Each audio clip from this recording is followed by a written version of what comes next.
Should we be muted or unmuted?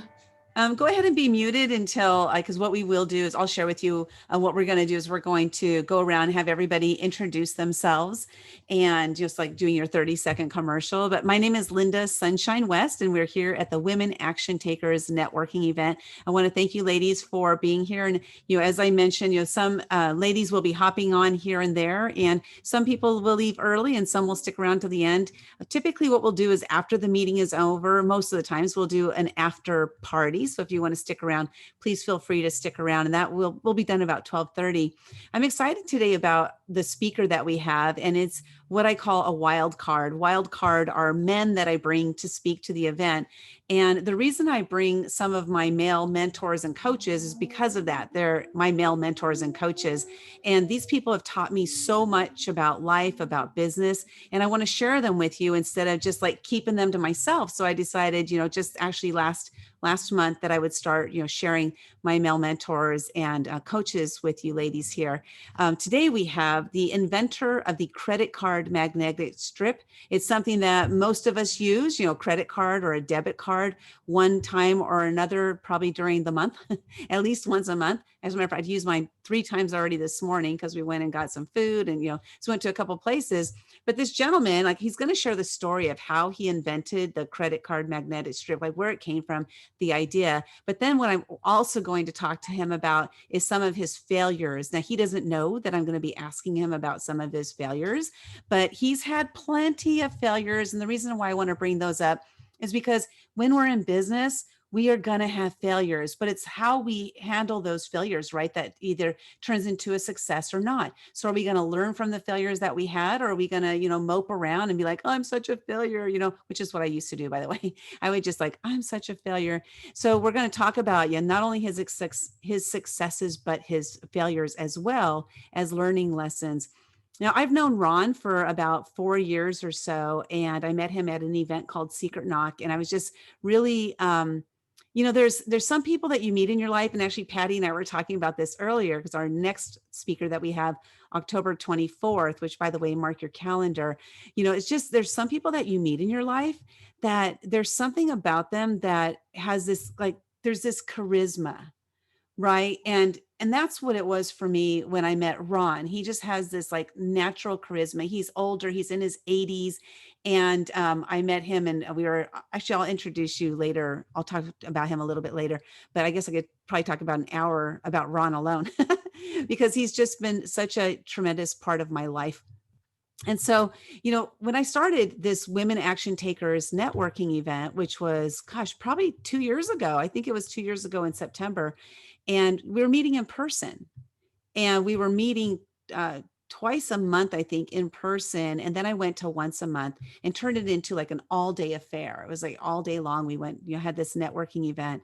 And when COVID hit, I actually went into a sort of depression.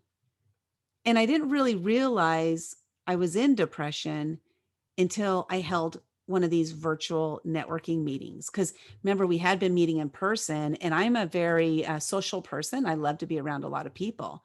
So when COVID hit and we were told to stay home, don't go anywhere, don't get in contact with anybody, I took that seriously.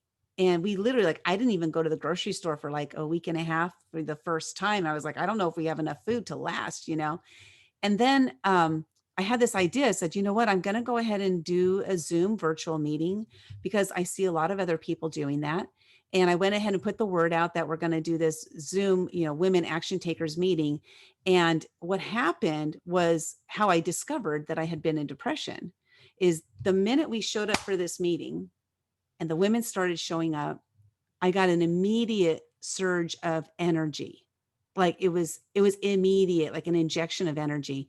And I realized that I need to be around people, whether it's virtual or in person.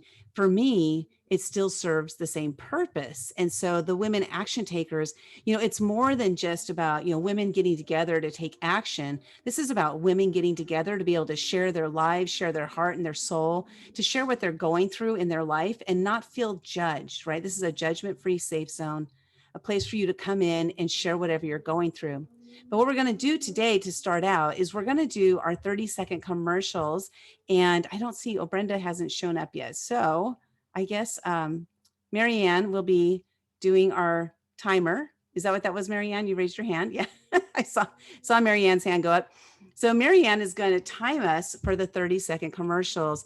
And what I'd like for you to share, I wrote my note. Do you ever like write a note and then forget where you wrote it? Yes, that's what I did. I had a note of how we were going to do them today because I wanted to do something a little bit differently than just doing the, I'm this person, I'm from here, I sell this. What I really want to know from you ladies today is, what are you looking for in your business? Now, we all know you're looking for clients. We all know that, right? So what is something else you're looking for in your business? And I'll give an example. I'll share me as an example. So I have, women action takers. Currently right now, what I'm working on is Women Action Takers Summit in November. And so what am I looking for? I'm looking for women who want to get on stage and speak at the summit. Now, that has nothing to do with my business. That's not a client. That is somebody who's going to be able to help to support me in what I'm doing. So thinking about, are you looking to expand your business right now? And maybe you're looking for somebody that can help you with your social media. Maybe you're, expanding your business, or you're overwhelmed and you have too much to do when it comes to, I'll say taxes, because Marianne is here. She does taxes and the deadline is coming up in just 5 days. So thank you for coming, Marianne, because I know time is very valuable for all of us, but especially if you're in the tax world, right? So what is something that you're looking for your business, somebody that can really help you? So I'll use example. If you're some of the members that we have here, Desi just showed up. Desi is an inventor. Well, today our speaker happens to be an inventor, right? So what is Desi looking for? Maybe she's looking for somebody to mentor her, right? So again, I don't want you to say I'm looking for clients, because we all know that. But I want to know, how else can we support you in what other way? So that's what I want to spend our 30-second commercials on today. And then what I want you to do as the listener, I want you to actually listen to what the ladies are saying. And if you have a solution for that woman, you can either send her a private chat here, on Zoom, there's a chat there, or you can send the chat to everybody so we can all see, that you have that connection. And the reason I want to do this is I'm actually participating in something for the next 10 days called 10 Tips, 10 Days. And the 10 tips that I'm giving are 10 tips to creating a profitable network. Well, the reason I'm doing that is because through networking, this is how I network. I'm always listening for, how can I help them? How can I send them somebody that will help them? I have referral programs. I have affiliate programs. Do they have an affiliate program? Do they have a referral program? Do they have ways that makes it easy for me to connect them with the people that they're looking for? So these are things in my mind, when I'm having a conversation, I'm always listening for, how can I help this person? If the person knows what they're looking for, then we can easily share what it is we're looking for, who it is we're looking for, and we're much more likely to get it. With that said, I'm going to quickly just share a story that gives an exact example of how this works, not relating to business at all. My husband and I lived in a trailer for 2 years. It was a 26-foot trailer, and we lived in the mountains. And we had terrible internet. Oh my God, it was just so awful that it was a frustration of ours, right? Because internet is very necessary. So after 2 years, I was like, you know what, we got to move. We got to move. We got to find something. So we made this list of kind of the areas that we wanted to live in. And then we said, well, maybe we'll just get a bigger RV and move in somewhere else, or maybe we'll get an apartment, maybe we'll get a house. And we had all these ideas of what we wanted, right? So all these different ideas. So we went out and we looked at some RVs, and we really found some really, really cool ones, and they were going to be pretty darn expensive, but we're like, let's think about this.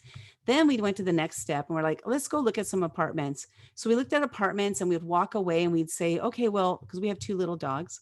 Okay, so every time we go to have to take them to the bathroom, we're gonna have to put the leashes on them, take them out for a walk and all this stuff, right? But we can make this work. And then we went to look at some houses to rent, and one of them, they didn't have any parking. And my husband was like, that's okay. I don't mind if I have to park 2 miles away to walk. And I'm like, Okay, well, that's kind of a little bit out there, right? So then we got in the car and I said, we have got to decide, what do we want? What exactly do we want? Where do we want to live? And we both said we want to live in Bonita. We both said we want a house. It has to have parking. It has to have a yard for the dogs. You know, it has to be, so it has to have all these specific things. I kid you not, a half hour later, my husband was on the internet and he did a search. He searched for Bonita house and he found the place we're living right now.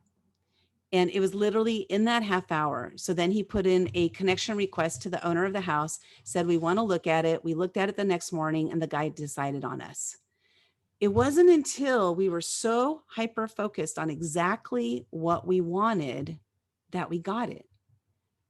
Is it because this place wasn't available? No, it was available. We just weren't focusing on it. We were too focused on nothing, you know? So when we're in business, when we know exactly what we want, exactly what we're looking for, I want you to think about this. How many times in your own life have you known exactly what you want and gotten it? Now, it doesn't happen every single time, but it'll happen most of the time. And oftentimes when it doesn't happen, it's because there's some kind of doubt that's creeping in. Doubt, whether it's doubt of worth, doubt of getting what you want, doubt of like there's so many doubts that we can have. So if doubt creeps in, it's going to block the opportunity for that thing to show up in your life. So that's what I want you to do today. Share with us, who is it that you're looking for? Who is somebody that you could use in your life right now, whether it's your personal life or your business life, somebody that you can use that can help you get to that next place you want to go. I don't know where that is. None of us knows where that is. Only you know where that is. And if you don't know where that is yet, that's something also for you to think about. So is everybody clear on what we're looking for today? It's a little bit different that we're going to do it this way. Is anybody not clear on what we're doing today? Any questions? I'm excited. We got some new faces here. Super excited. Okay. Let's see. I love this idea, Linda. Awesome. Awesome. I got a vote of yes. Let's see. Let's hear. I love it, Linda. Yeah. Okay, so what we're going to do is I'm going to just randomly pick whoever's on my screen. I see you guys, basically, just so you know, it does jump, you guys jump around on my screen. So sometimes it's kind of weird and I might look like I skipped you, but I haven't. It's just that I didn't see you. So if we get to the end and I didn't call you out, let me know, okay? So we're just going to jump right into it. And what we're going to do is Marianne, hello. So here's Marianne. So Marianne has a yellow card and a red card. The yellow card means you have 10 seconds left, right? 10 seconds left. And the red card means your time is up.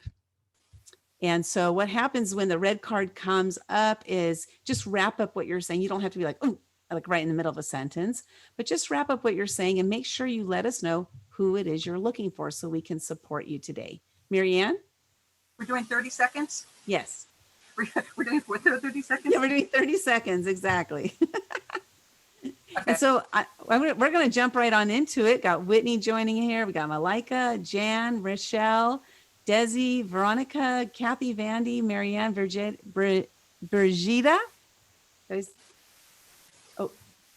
Birgitta. Let's see. Birgitta. Corinne, Emma, Patty, Linda. We're all here. Awesome. And Vandana. So let's get going. I'm going to start with eeny, meeny, miny. Well, Patty, you're the first one up on my screen. So I'm going to start with Patty. You want to share with us who you are and who you are looking for, who we can help you with. Okay, awesome. I am Patty Mays, holistic business life coach, and I am I'm rebranding, essentially rebranding. And so I'm looking for someone to help me brand and create some ideas. My mission is to impact you to eradicate domestic violence. And so I help women to become self-sufficient, to become interdependent in their personal and business relationships. Awesome. I don't even think you used, oh, there we go. You got your 30 seconds. Perfect timing. Thank you so much. Okay, so if you know somebody who can help Patty with branding, go ahead and, so Veronica says she might have somebody for you. Oh, Bree. Okay, thank you. If you have somebody, and I have somebody I'll connect you with as well, Patty, Barcode Branding, which that's what they do, ladies in branding. So next up we have Whitney. So Whitney, what we're doing today is we are sharing who we are and what we're looking for. All right, is she there? Let's see here. What happened to my screen view? I'm Okay. here. Can you hear me? Yes, there we go. Awesome. I will share who I am. I didn't think about who I was looking for at the moment, but I can come back to that. I'm Whitney Wiley. I am run a coaching and consulting business called Shifting into Action. I am helping first time new aspiring bosses and leaders become better at being the kinds of leaders that have people working for them that really want to work for them. So I say helping to create workplaces and cultures that people love to work in. And at the moment, I am so busy, I can't even think straight about what it is I need help with. So you need but someone. Thank you. Someone to organize you. Would that be helpful? That might be helpful. Yeah, I just having that conversation this morning, so that might be exactly. That was my my ask for this morning for myself, was like to get myself organized, because I've overloaded myself again. I tend to do that, so I'm going to stop doing that as of this moment. So next up we have Emma. Thank you, Emma. So if you know somebody who can help her organize, put it in the comments. Emma's got her Blue Yeti. Awesome. I love my Blue Yeti. They have them in blue. Did you know that? I would like, yeah, I just got the one that they had. I wanted the platinum one so that I could pretend I had a fantastic award on my desk. There we go. I love it. I got the silver one. So that's pretty good. Second prize. Yes. My name is Emma Lyons, and what I do is I help people clear out the shit in their head so that they can move forward with their business. And what I'm looking for, I'm having a bit of a shift of focus as well. So I'm looking for women to talk to, just because to interview, to get clear about how I can serve these people best. Women who are successful in their business and have reached a plateau and are kind of dealing with all of this nonsense in their head, thinking I can't do this, or they're struggling to go from 6 figures to 7 figures or up to reach the 6 figures or whatever. That's what I'm looking for, just to speak to them at the moment. Awesome. So if you know any of those women for Emma, please connect her with them. And actually we're doing, the Women Action Takers Summit is all about growth. And so that might actually be an opportunity for you, Emma. I'm not sure if you're interested. If you're interested in being a speaker, there is an application process. Actually, Whitney, if you could drop the link in the chat for the speaker's application, that would be awesome. So anybody who's interested. I'd love that. I'm definitely interested. Yeah. So anybody who's interested in participating in the summit as a speaker, Whitney's going to put the link there. Whitney's on the committee with me to, help put on this event. So that's awesome. I love it. So it sounds like, Emma, you might be able to help Whitney get out of her head. So I'm not sure. Yeah. You never know. Yeah, that's what I do. Awesome. Thank you. So Marianne, I'm going to go to you next. You're going to have to time yourself. I know you can do it. You got this. Okay, got it.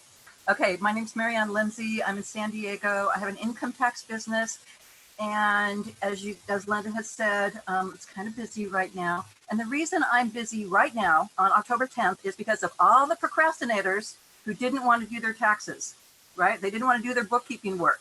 And so they're scrambling this week and they're making mistakes. They're missing deductions. They can't find the receipts. So with all of that, I have decided to start a coaching group, teaching people how to do their records. And my ask is, my beta test is Monday morning at 10 a.m. And I invite all of you ladies to be part of my beta group, because I need to really fine tune this before I start charging for it.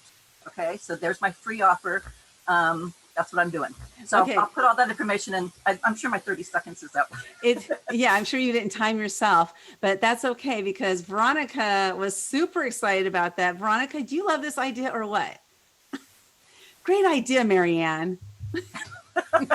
Somebody I know kind of dumped, and I was really like, would you do this? Kudos to Linda. I want to give kudos to Linda, because I've known Linda for a couple of years, and it took her minimum minimum 6 months of really bugging me to do this. And I just couldn't wrap my head around it. And so finally, I could have had a V8 kind of moment.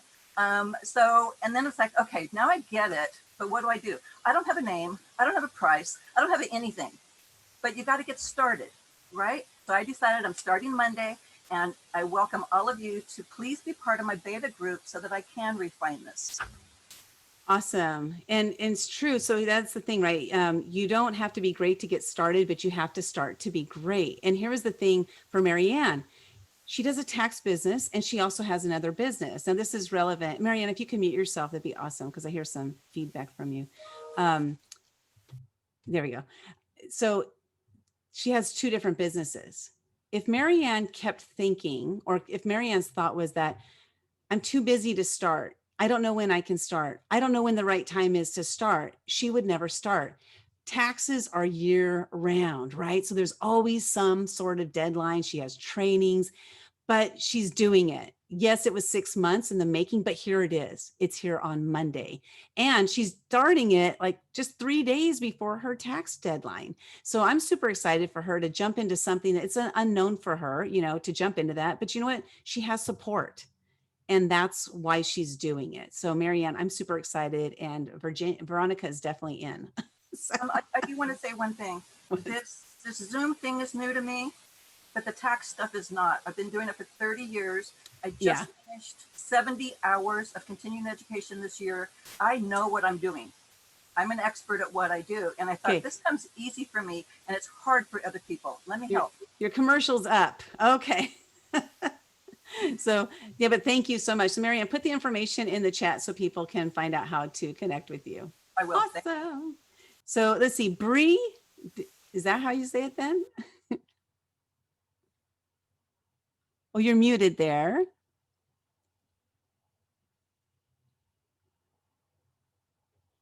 Let's see if I can unmute you. Ask to unmute. You're muted. There we go.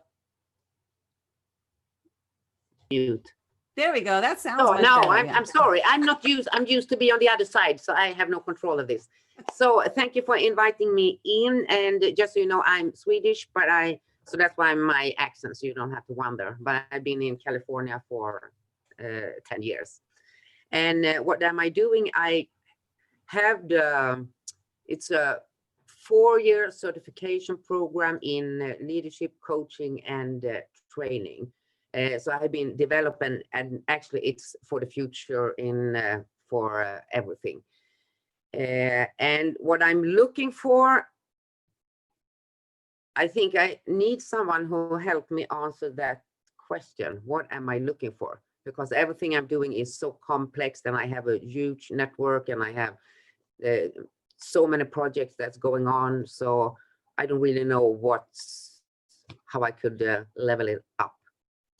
And I've been on the Swedish market to try out the system. So I'm trying to get into the English speaking market. So it's kind of a new setting for me as well. Awesome. Well, so yeah, maybe some kind of consultation call with a coach or somebody like a business coach maybe might help you or something. Could be. Possibly. Could be. Okay, so if anybody knows anybody that could help her with that, go ahead and drop it in the chat. You can send her the private message there as well. Thank you so much for being here. I'm glad you didn't make us guess the accent because I probably would not have gotten it right. No, you couldn't. Thank you. So Corinne, you're up. Hello, ladies. Good morning. I'm in San Diego, so it's good morning over here. Okay, so I am a performance coach. I have a coaching and a training platform. My background is in neurolinguistics programming. And what I'm looking for is within the next 6 months, I want to create a membership program for business professionals to get the personal and professional development they need to create, design, and grow their business. So who is someone that you know that already has a membership site? Maybe in the coaching world, in the professional development. I would absolutely love to meet them and connect and learn how they did that. And thank you. Awesome. Thank you. Very, very good ask. I love that. Okay, so next up we have Vandy. Hi, everyone. I'm Vandy. I'm a business strategist. So I help people who want to start their businesses, or people who've started their businesses who want to scale their business, because the two things I feel that sort of get in the way of scaling a business is mindset and systems. So I help them with that. With my corporate background, I have a 20 years of plus years of corporate background. So that's a little bit about me. And thank you for having me here, Linda. Appreciate the invite. I muted myself because my husband's making his lunch in the background. So that's the thing about doing these during lunchtime, right? But did you share with us your ask? Because I don't think I heard that. Oh yeah, I'm looking for people, anyone who wants to start a business or who is in the early stages of their business, want to scale it. I help with systems, mindset, time management tools, and stuff like that. Awesome. Thank you so much. Thank you. Thanks for coming. And next up we have Kathy. There, can you hear me now? Perfect. Well, it's nice to meet you all. I'm basically in the middle of a transition right now. So I work full-time in financial planning, and I'm getting my business going on the side. My business is focused on helping women, not necessarily business owners, but women in general, kind of rediscover what it is that really makes us, like, brings you joy, and follow that. Because so many of us get into our 40s and 50s and 60s, and we just have forgotten who we are and what we actually want to do ourselves. We're looking after everybody else. So with my transition, and because I'm working full time in a job that keeps me really busy and trying to squeeze in everything else. So I think what I need most is just that momentum and push and encouragement from ladies like yourself. And Linda, like you were just saying too, the whole thing about, I'm not ready, I'm not ready, I'm not ready, and then you never start. So I just need to just get my ball rolling, and with the rest of you, help me push along. Get your ass in gear and just go, right? Yes, just jump. I totally hear you. Well, you're definitely in the right place. There's a lot of encouragement here, that inspiration and motivation to get us going. Because here's the thing, is that we can hope, dream, wish, pray, think, desire all we want. But if we don't take action, nothing is going to happen, and we're not going to get the results that we want. So, just speaking for all of us, right? It's all about that action that we take. And so, jumping out of that comfort zone, jumping into that place that you're just like, you're not sure about, it's okay. And that's why I wanted to talk about Ron's failures today, because when we talk about his failures, what can we learn from Ron about stepping out and making failures, right? I think it was Thomas Edison said, I didn't fail 10,000 times. I found 10,000 ways it didn't work. So the point there is that he tried and he tried. And imagine devoting your whole entire life to one thing. Like, here's this one thing. I know I can do this. I know I can be successful at it. Thank God he did that, right? Because we wouldn't have so many of the things we have today if he didn't have that fortitude and that ability to just keep moving forward for that dream that he had, this idea that he had, that he knew would come to fruition. And that's one thing I love about inventors. They have these ideas, they put them out there, and some of them are stellar and really have changed the world. Like my Blue Yeti microphone. I love this thing, and I'm so grateful that whoever invented it, because I have this ability to use it. But it was their fortitude and drive to keep on going with that dream, that passion, they keeping it alive. So the thing is for us to find that fire inside of our belly, to find that fire, what really sparks you, what really excites you, and then why? Why does that spark you? Why does that excite you? And then light that flame and go. Just light that flame and go. Because yeah, you might have failures, but at least you tried. At least you tried. When you make mistakes or you have failures, there are opportunities for you to look and say, what did I do wrong there? You know what? Maybe I didn't reach out to people to ask for help. Maybe that's as simple as it is. That's what I did. My first event, I lost a lot of money because I didn't reach out to anybody for help because I was too scared. I was too scared to ask for help. So sometimes that's all it takes, is reaching out and saying, like looking in your little bag of goodies, who do I have in my pocket that I'm not reaching out to today? So whoever that is, and reach out to them. So yeah. So Kathy, I wasn't talking to you. I was talking to all of us. I mean, I was talking to you, but I was talking to all of us, because really, like, even though I have this this attitude and this mentality, I wasn't always this way. I used to be a very, extremely frightened person. I had a lot of fears. I didn't know how to motivate myself, but it was through years of my mentors, helping me to tap into this. I didn't do this on my own. I reached out to people, and this is how I've been able to turn, like, my mindset now is probably about 95% of the time positive. I still have that 5%, but when it shows up, I'm like, out of here. Like, I don't have time for you anymore, So really, it's just like, what really gets you going? When you wake up in the morning, you're so excited about it. What is that? Keep it going, keep it alive, because there's your purpose there somewhere. Only you can figure out what that is. So, I could talk about that all day long, so, but I won't. So next we're going to move on. We got Veronica. So Veronica, you're up. You want to introduce who you are and what is that you're looking for that we can help you with today. I'm going to remind just for those who are hopping in late, we're not asking for clients today. We're asking for help. Like, who is somebody you're looking for that can help you to grow your business, to move you into that next level? This is not about asking for clients, because we all know you want clients. That's a given. Okay. So Veronica, you're up.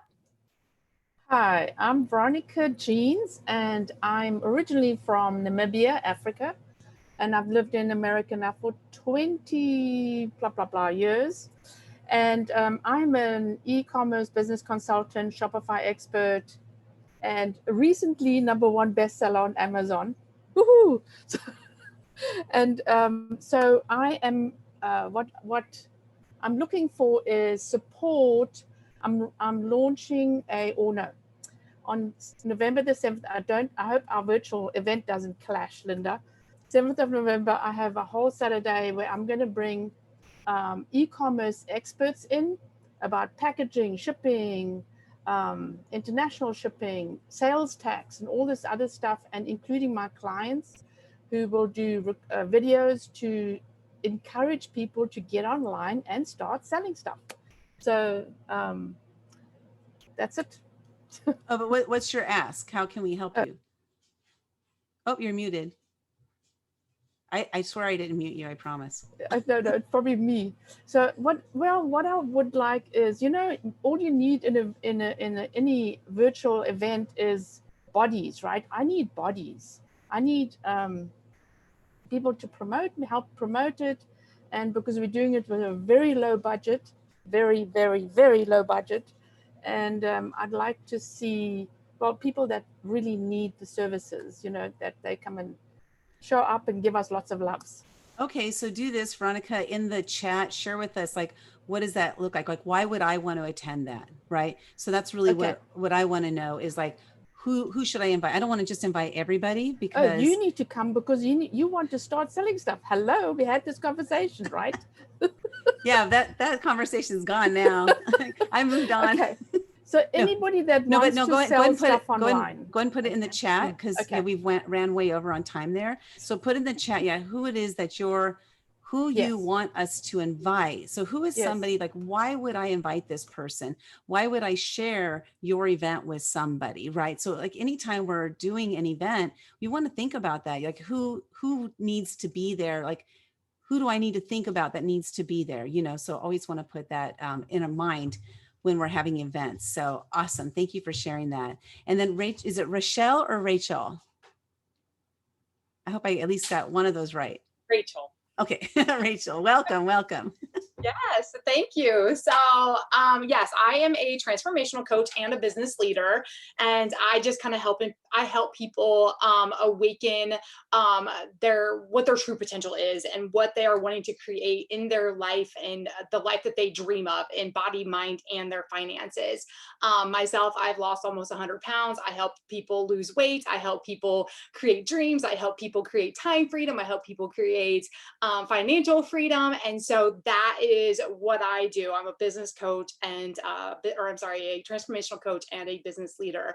What I would be asking asking for. At the moment, I don't know if I have presently anything to ask for. Our company is amazing and training us over all of the stuff that you guys are talking about. So at the moment, I don't know if I have anything to ask, but I'm absolutely loving that you invited me to this so I can meet other women that maybe I could potentially help link them with somebody that I might know. Awesome. Thank you so much. So I want you to think about this, Rachel. There's probably something that there's most likely something, right? And unless you're already making, millions and millions of dollars, there's probably something that you need that maybe you're just not expanding your mind. So listen to what the other ladies are saying and see if there's something that sparks something. Okay. And if so, then come back to us and let us know, because I want to be able to help you too. Like I love, heart-centered people. I'm one of them. And what do? We're always looking how we can help others. The challenge as a heart-centered person is finding how can others help me, because we're always thinking about other people. So our token man has shown up. We got Ron Klein. Hey, Ron, we're going to get to you in just a minute. Okay. So just as heart-centered people, we want to, just let's every once in a while tap in and see, how can people help me?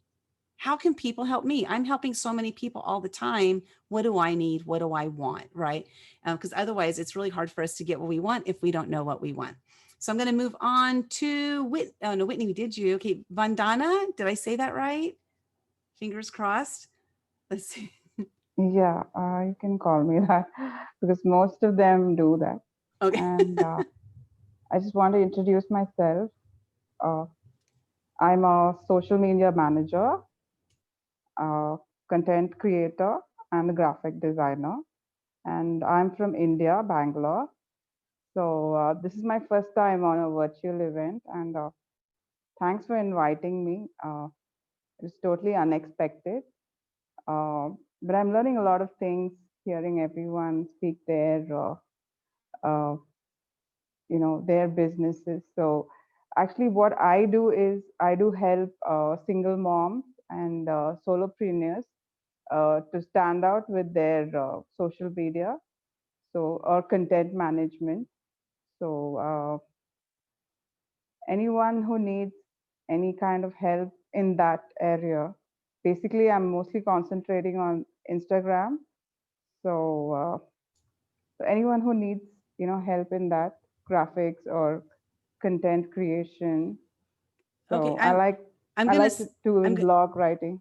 I'm gonna stop you only because we get that part, right? So that's the clients that you're looking for. But how can we help you today? Not with clients, but what is something that, like, who is somebody that you want to get connected with, or what is a kind of business that you want to get connected to that is not a client for you? Somebody like let's say you're going to hire somebody, or you need somebody to help you with something of your business.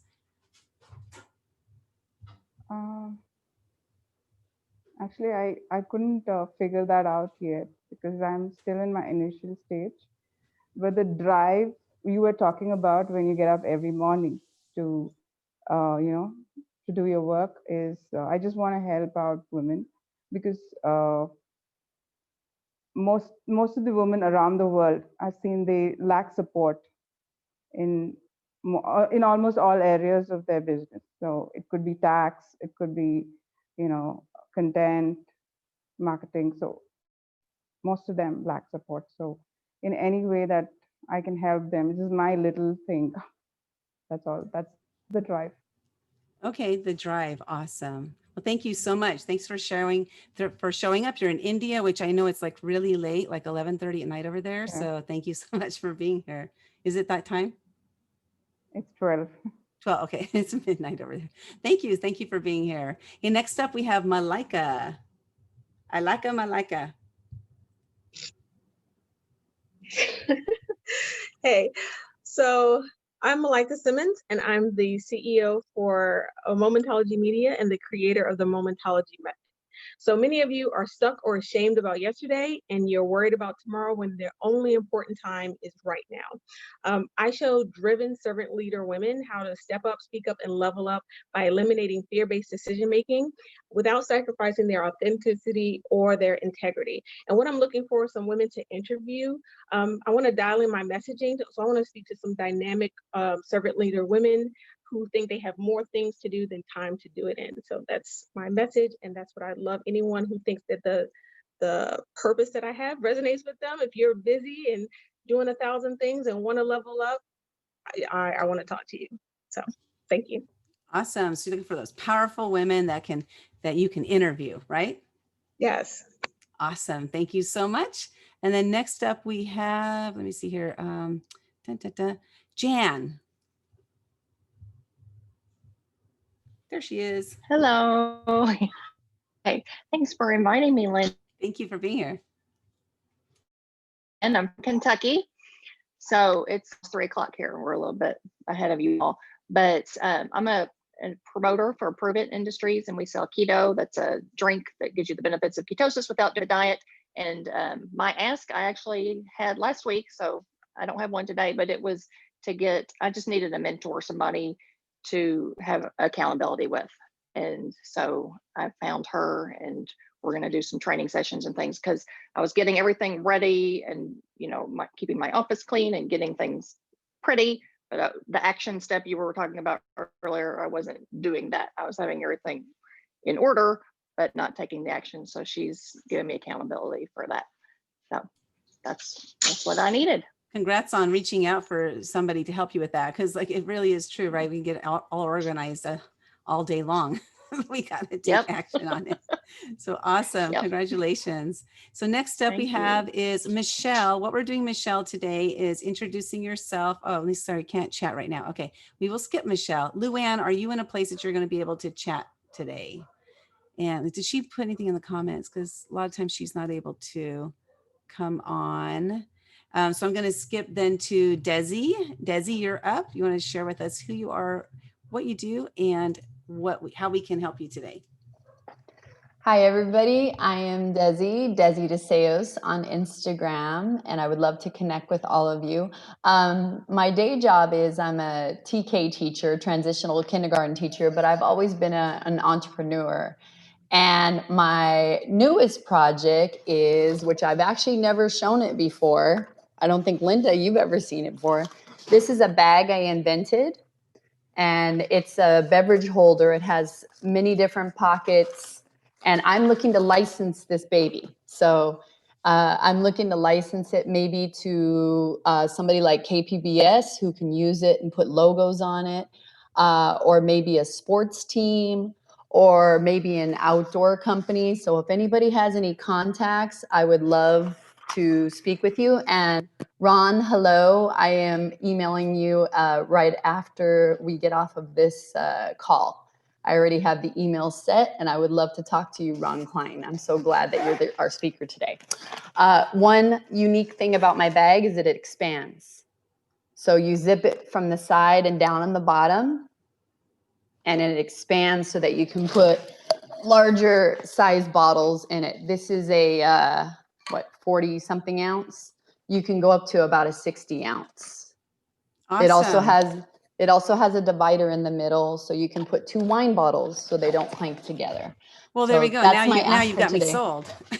That is my ask for today. Thank you so much. Okay, cool. Thank you so much. Now I see Michelle is not able to be here. I'm glad you were able to bring your bag today. First time I've seen it. I've been hearing about this bag for 1.5 years, 2 years or so. And so it's nice to actually see it. Too bad we can't see it in person today, but we'll be able to see it in person soon. You will be. And yes. I just filed the patent on it. So.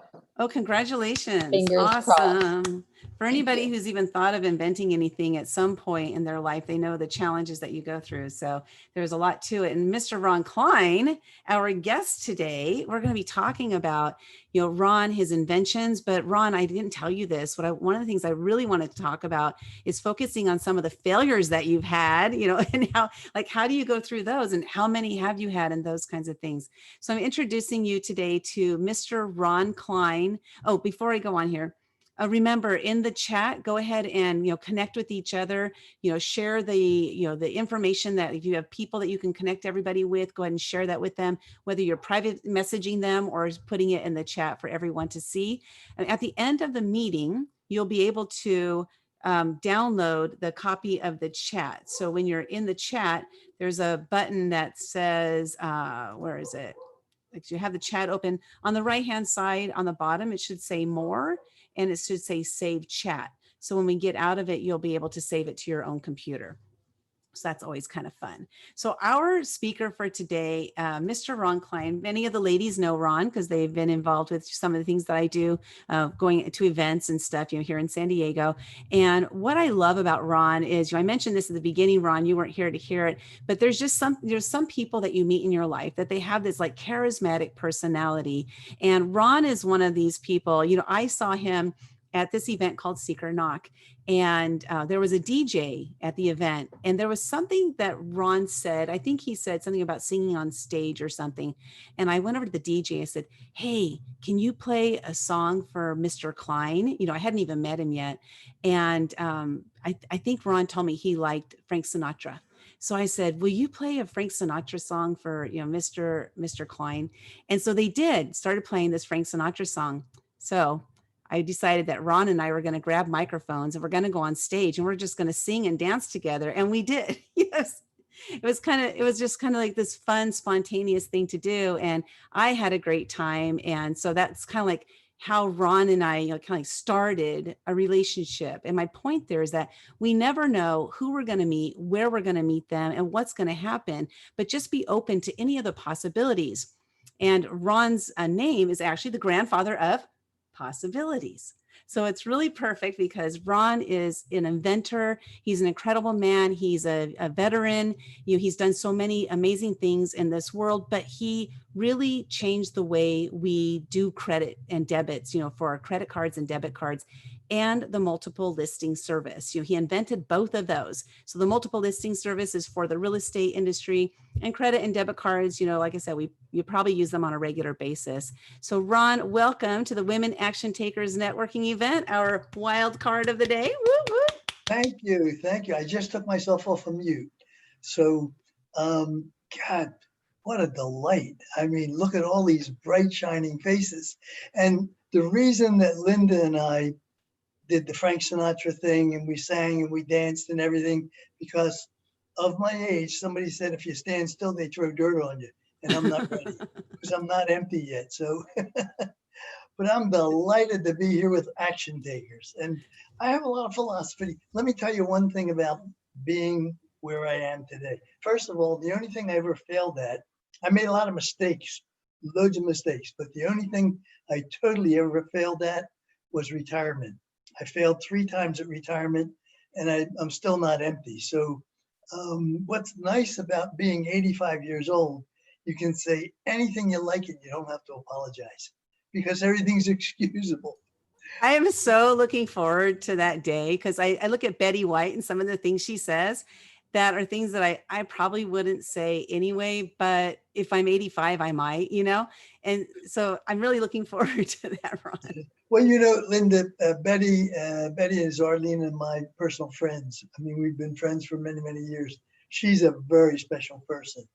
But anyway, I'll tell you about some of my philosophies. And by the way, the last time I failed and failed at retirement, I figured, okay, I'm going to move to Florida. I was in New Jersey, and I figured I'm going to move to Florida and retire. And when I get down here, I'm going to move into a senior residence and play bingo. I hate bingo. I don't know how to play bingo. So that was my last failure. Anyway, some of my philosophy is, and I'll bring you up to date on how I think. And I don't know if Linda told you, some of my basic inventions, which I don't call inventions, I call innovations, because inventions are something very, very different than innovations. Inventions are something that never existed before. It's the first time ever, and we'll go into my philosophy on that. Innovations are making things better. In other words, what can you do to enhance something, make it better, Let it be novel, let it be different, and absolutely provide a benefit. It can be patented, it can be noted as an invention, but it's really nothing more than innovation. Perfect example is Thomas Edison. He invented illumination, okay? And he did that with a light bulb, a tungsten light bulb.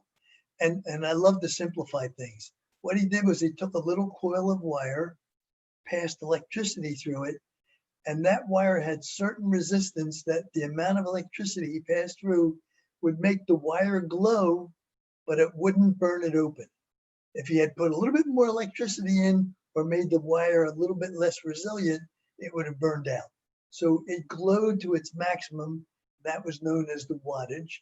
And he put it in a vacuum, and that was the invention. Now, there's been so many enhancements since that time. Fluorescent tubes, which doesn't resemble tungsten light. Tungsten light is heat. Fluorescent tubes is operated through gas, LEDs, et cetera, et cetera. So there's been so many things that have so-called been invented through the evolution of these years, but it's all no different than just a better innovation of what Thomas Edison came up with. So that's my philosophy. Same thing with Henry Ford and the automobile. Well, the automobiles today, they can almost fly. Some of them do.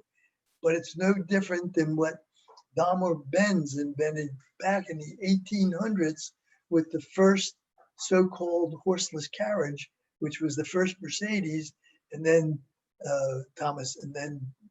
Henry Ford took it to the next step of a car that could be manufactured in volume. So they are what I classify as inventions.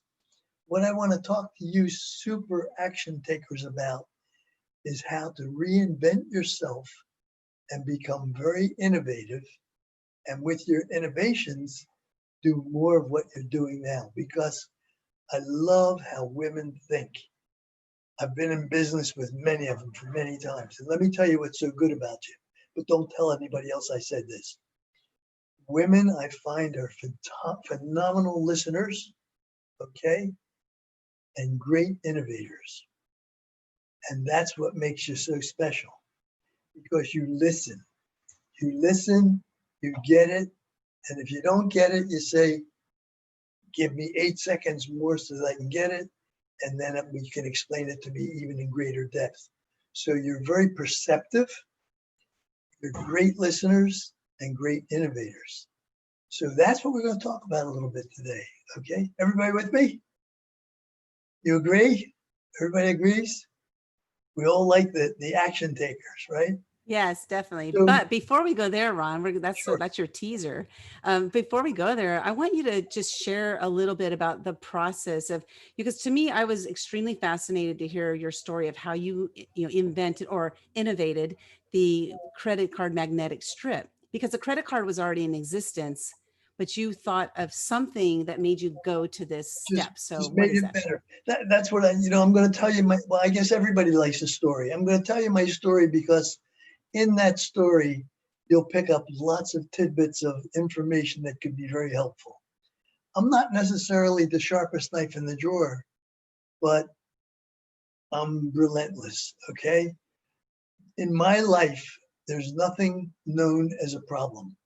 Problems are frustrations. And I said to myself, ever since I was a little boy, problems can be made into challenges. We learned that in grade school. Remember word problems? They give you all this ancillary information and so on and confusing. And I looked at the word problem. I says, okay, what's the given? What's the solution we're looking for? Everything else is just nonsense in there. It's ancillary information. It's the minutia. Throw that out, simplify everything. Say, what's the given? What's the solution we're looking for? So this is the way I look at it with problems. I call every problem a challenge. And I say there's got to be a gift behind every challenge or an opportunity. And my philosophy is, and watch my hands, I love to do it with my fingers. You've got to be smart, daring, and different. Okay, now what do I mean? Smart doesn't necessarily mean a PhD from Harvard. Smart means what you guys do. Listen, learn something new every day. Be very attentive to everything. Listen to everyone. You can learn. Knowledge is power. Just listen and learn. And you don't have to be the sharpest knife in the drawer, but you become very sharp with knowledge. Daring, what I say is don't be afraid to make mistakes. I'm going to tell you about so many mistakes I made because you learn from your mistakes. And what happens when you make a mistake? If you painted something the wrong color the first time, what are you going to do? Paint it a different color. How simple is that? The last thing, most important, and write this down, whatever you do must provide a benefit. If it doesn't provide a benefit, it's nothing more than just a hobby. So you got to be smart, daring, and different, and keep it simple. So again, you don't have to be the sharpest knife in the drawer. Now let me give you an example. Well, I'm a graduate engineer, electronic graduate engineer, and a mathematician. However, I always live by the philosophy. I say, I refuse to have a battle of wits with an unarmed person, which means you just don't babble and somebody just doesn't get it. Because goldfish have an attention span of 9 seconds. Most people have an attention span of 8 seconds. If you don't get your point across in the first 8 seconds, nobody's interested. They won't hear the rest of it. If you make an impact in that first 8 seconds, you're all going to say, Ron, tell me some more. I want to hear a little bit more. You're hearing me right now, and you're ready for my story. If I stop, you're going to say, come on, Ron, tell me the story. Okay, I delivered my message in the first 8 seconds, telling you I'm smart, daring, and different. A perfect example of Thomas Edison, Henry Ford, and so on and so forth. I was a guy who worked with customers and interfaced those customers with technical engineers because they never talked the same language. And I put everything in the simple same language. In the mid-60s, a very, very large department store, the largest in the world, came to me, the directors came to me and said, Ron, we understand you're a pretty smart guy and you can simplify everything. We have a problem. People make charge purchases. That's what they called them in those days, in the 60s. And they said, it's a piece of plastic. It's got their name embossed on it and a credit card number. And the problem is the purchase is so slow because the merchant, we give the merchant a book of all the negative account numbers every month. And he's got to go through that whole book. It's in chronological order to see if your number's in there. If your number's not in there, you're good to go. It's so slow. And at holiday time, it really makes things slow. And he said, and plus the burden is on the wrong person. It's on the merchant. It should be on the negative account numbers. And I said, pretty simple.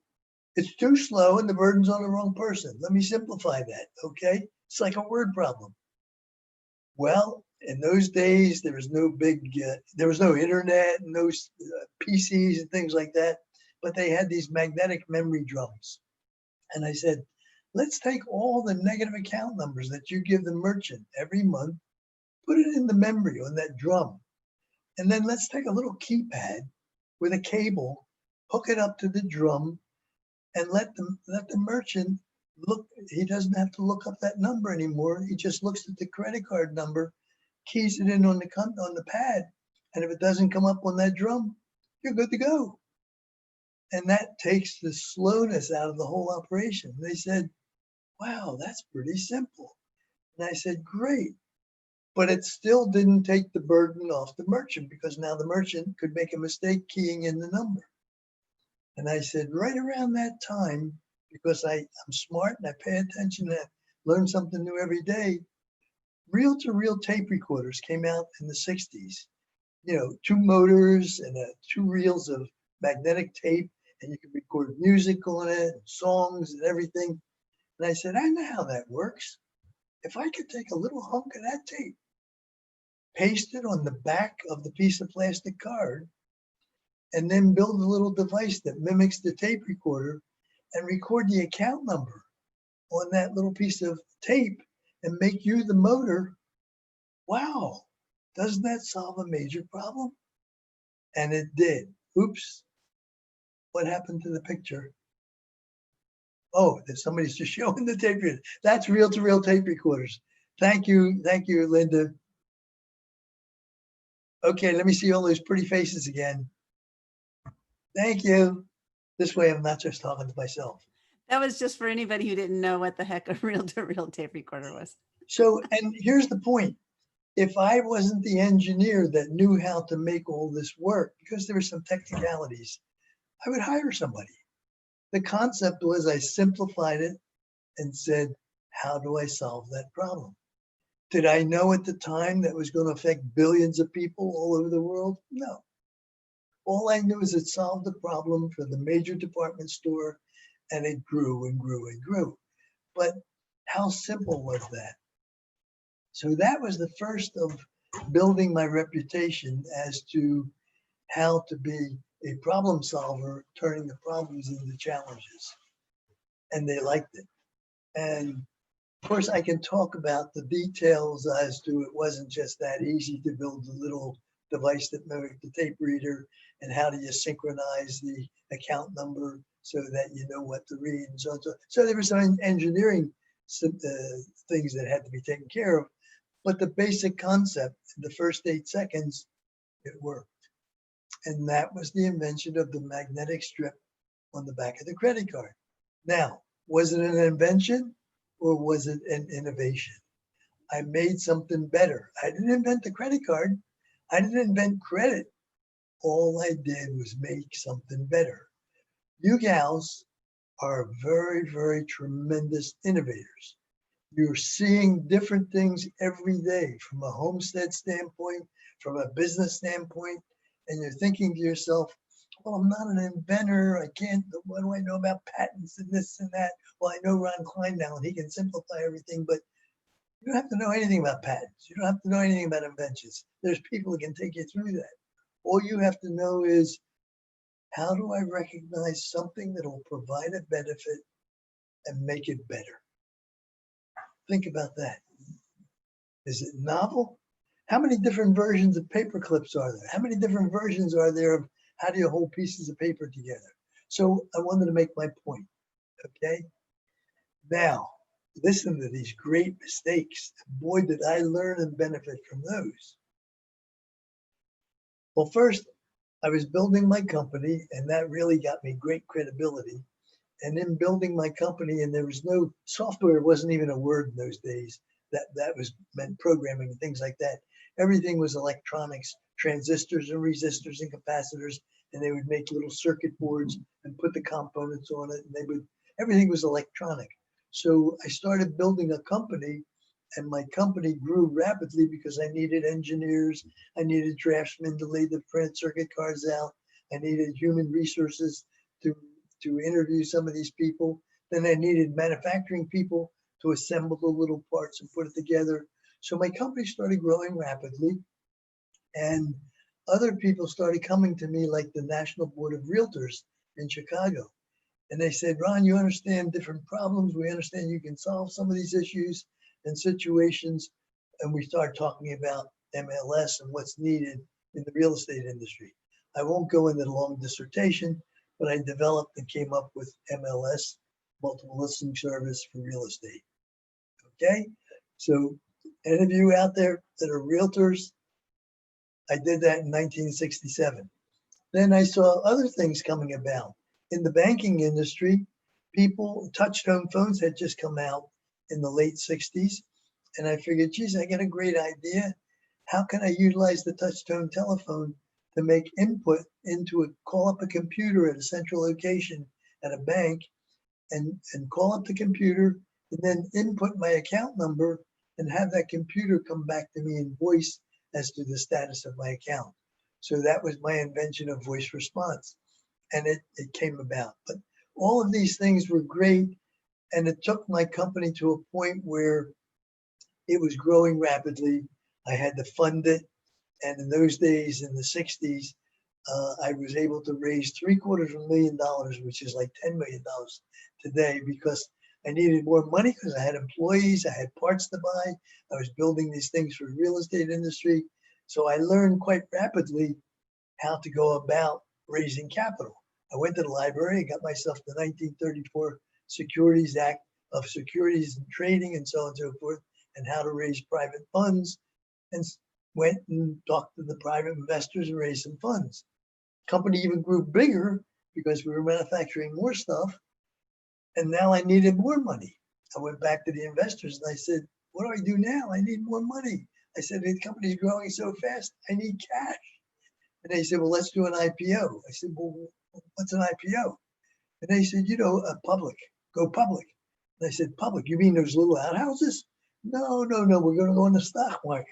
I said, oh, okay. So I went back and got that book again, read that 1934 Securities Act. I became an expert in prospectus and S1, S2 registrations. We had a public offering. I raised a couple of $1 million. We were well on our way. Well, I was starting to reach retirement age, and a major insurance company came to me and I said, we like what you're doing. We like the structure of your company. We'd like to buy you out. And I figured, well, I came from a working class family. I was born during the Depression. I was in the 30s, the early 30s. My dad was a mailman. My mom worked in the department store. I was now 34 years old, and I figured, maybe I want to retire. Well, so sold the company out, went fishing for 3 days. I went nuts. I figured, this is not for me. I'm a street kid from Philadelphia. I got to go back to work. So I knew that what I learned was I didn't want a large manufacturing facility. I wanted residual income. How do I go about doing that? So I had no idea at the time of what I'm going to do, but I knew I was going to sell other people's equipment until I can become more familiar with the marketplace. And this is how my career and my big mistake started. I called on an old client of mine who was in the telecommunication business, and I was selling him some telecommunication gear, happened to be modems. They were the days where you would dial up locations and be connected. It was Associated Press. And while I was trying to sell him some modems, I saw on his desk upside down a bid sheet from the Western Union Company. I'm very being inquisitive and being a good salesman. I said, Paul, what is this? He said, oh, well, you know, we use a lot of teletype equipment and communication equipment. And every week, Western Union refurbs their teletypewriters and put them up for auction to sell their surplus. And he said, we're loaded with surplus. You're welcome to the bid if you want. And I moved into action fast. I rented a truck.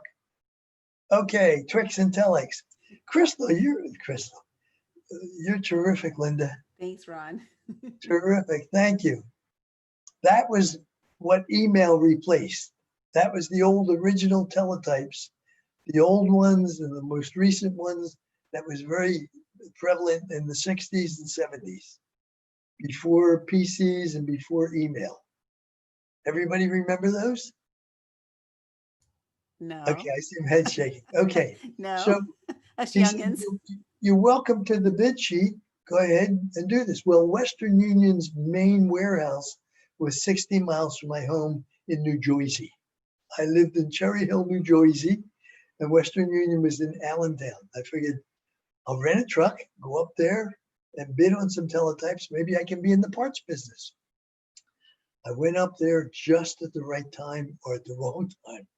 They put up 12,000 of the old teletypes that were manufactured in the 40s and 50s that were used on battleships for communications.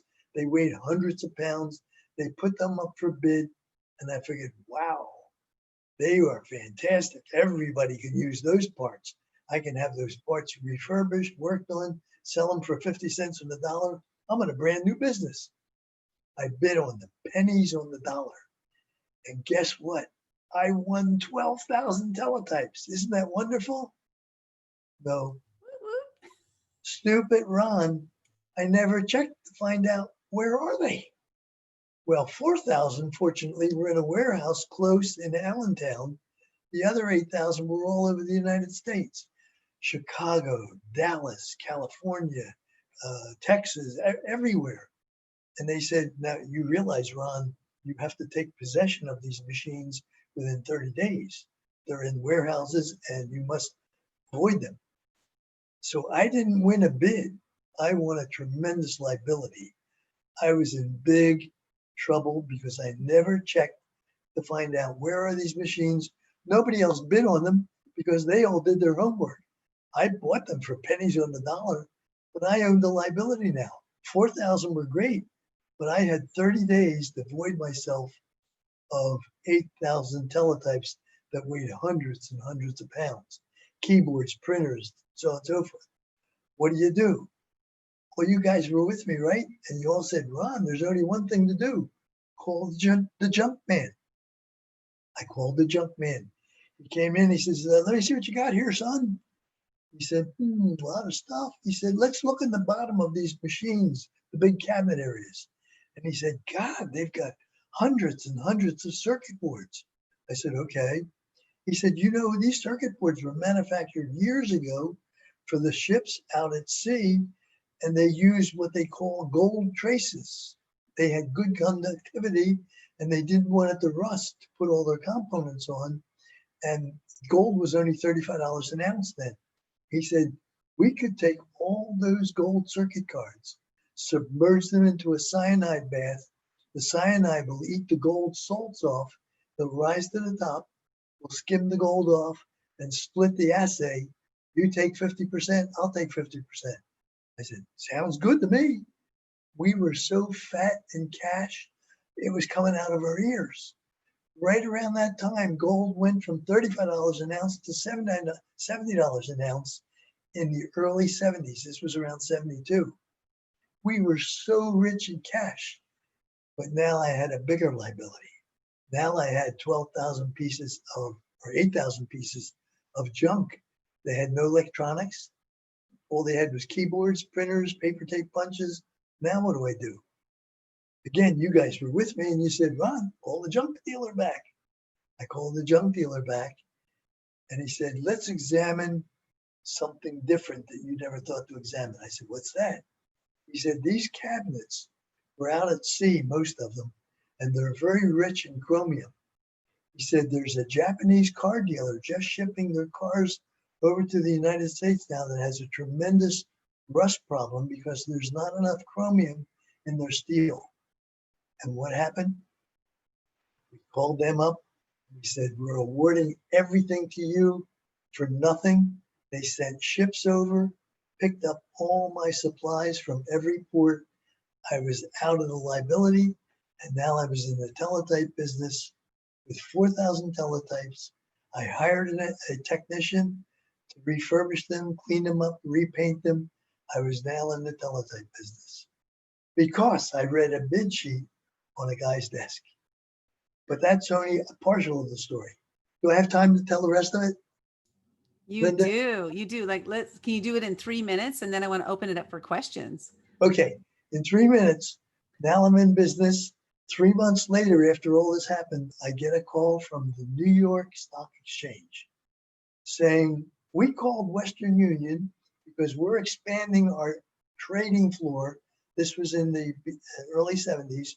We're expanding our trading floor operation, and we need special teletypes that you people had called wall mount KSRs that we use for inquiry stations on the trading floor of the New York Stock Exchange, and we're expanding. Western Union said that they sold these on a bid to a small company in New Jersey called General Associates. Are you guys interested in doing business? I said, absolutely. They said, get your butt in down here to New York and let's talk. I gave them a full payout lease over 2 years because they owned these machines for nothing at that time. And I said, now you got to give me a maintenance contract, okay? And the maintenance contract is to maintain these machines for the life of the machines forever, as long as they're in operation. I hired a technician in New York. We went into the maintenance business. I now went to the New York Stock Exchange every day in the maintenance business, maintaining these machines for a nice price. Here's the finance part of the story. While I was at the exchange, I was seeing all kinds of opportunities because it operated like the government.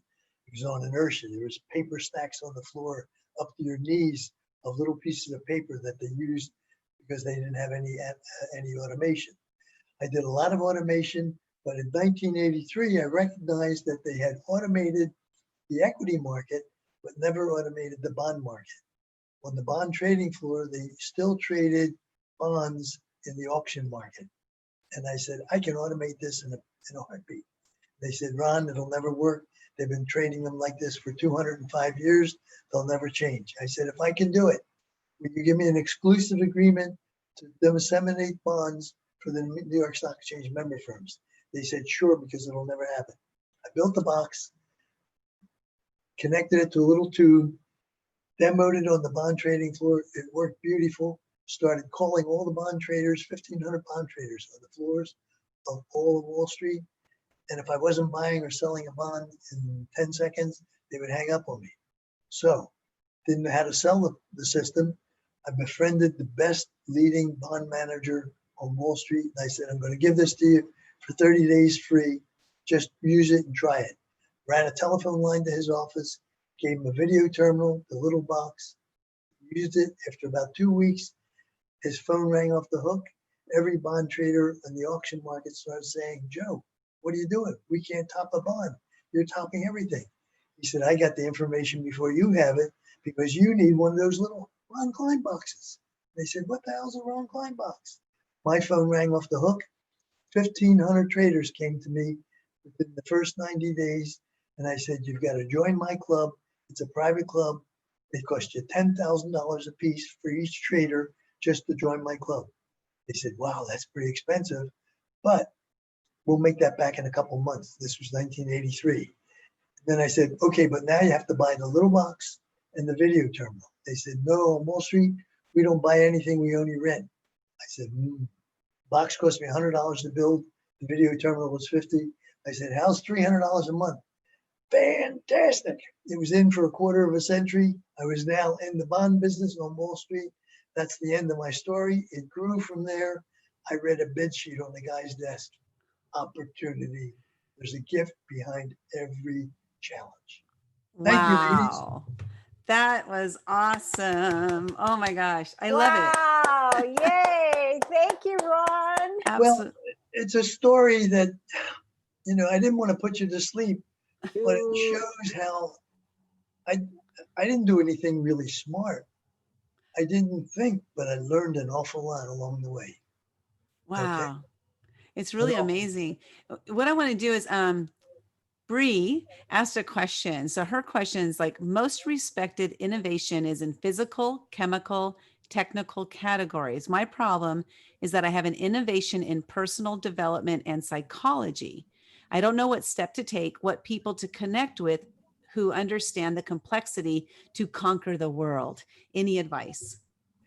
Well, let me classify two things. When I talk about intellectual property, IP, there's patents, and patents, there's 3 different types of patents, and I'll go into that. And then the other form of IP is branding, registering trademarks, registering your brand, copyright, okay? These are not patents, but these are protections of intellectual property that you can license, just like you can license a patent. You can't patent methodology. You patent novelty and benefits, not methodology. You don't patent software. You don't patent different forms of programming. You don't patent again, methodology. The 3 forms of patents are utility patent, which covers all functions of usage, widgets, gadgets, and so on and so forth. And utility patents, there are many, many different levels. I won't go into those right now. In addition to utility patents, which take quite some time to get, you can go international and so on and so forth. The second patent is called the design patent. That says, I have something that graphically looks different than anybody else, and I don't want anybody else to see this, and I don't want anybody else to ever use this, and that's a fairly easy patent to get. It's not unique in its function. It's not a special widget. It's not novel. It's just physically different. The last patent that probably none of you ever heard of is called a plant patent. P-L-A-N-T, plants that grow. If I take one species of plant and another species of plant and marry those together and bond them and come up with a brand new species that's never been in existence before, That's a plant patent. Okay. Then there's something else that protects the person who wants to trademark or register. There's two things. Let's talk about a brand. In a brand, you can have a name. You can have the name in special font. You can have the name in special font with a design behind it. So there's 3 different levels. If you want to register that brand and that so-called trademark, and the register is a little R with a circle around it, that means that if someone infringes on your registration, you can try them in a federal court of law, providing that registration beats their time effort. Now, there's many, many different categories of registration. So the trick is you must do a very careful search. You pretty much have to use an IP attorney to do a registration because there's so many different categories. Registrations aren't that expensive. They start at $225, can go up to $300 and some odd dollars. But if you attempt to do it yourself and you don't search it properly, what happens is after 18 months or 24 months, when the examiners look at it, if they say you didn't do it properly, you lost your 200 or 300 bucks. You have to start all over again. So that's what an IP attorney will help you with. Now, in the interim, when you decide to brand yourself instantaneously, immediately today, because you got something great that you want to protect, you do what's called the poor man's trademark. Anybody ever hear of that? No. Okay, the poor man's trademark is, let's say I come up with a name called the grandfather of possibilities. I don't want anybody else to ever use that. And I don't want to go through the registration process right now.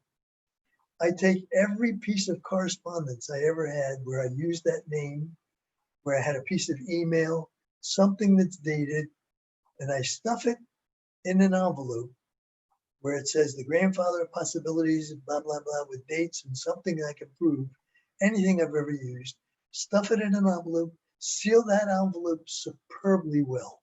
Seal it that you can't open it unless you cut it open. Take it to the post office, mail it certified mail, return receipt to myself. I send it to myself, it comes back, I sign for it. The postman takes that little green card away. I now have the receipt. I put that envelope with the sealed information, I put it away and never open it. Now, a few days later, I get the little card back, certified, said that I signed it. I now staple that to my certified mail receipt and staple that to the envelope. And if anybody ever tries to infringe on my name, I'm saying, wait a minute, I've had that since the 1800s. And they'll say, prove it. I go to an arbitrator. The arbitrator says, I'll open your envelope and either you show me proof as to when you first had yours, and the arbitrator will determine who is the winner.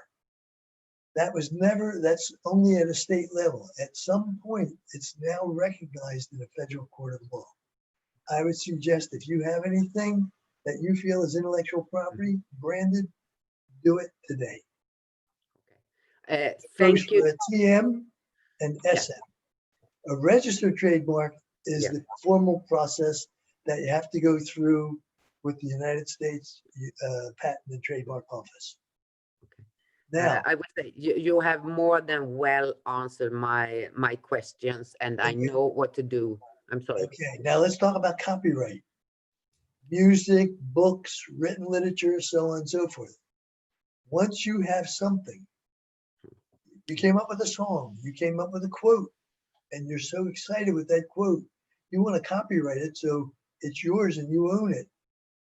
Publish it and go to the United States Patent and Trademark Office, give them $35, send them the PDF file, that's the copyright, and you're in like Flynn. Same with your website.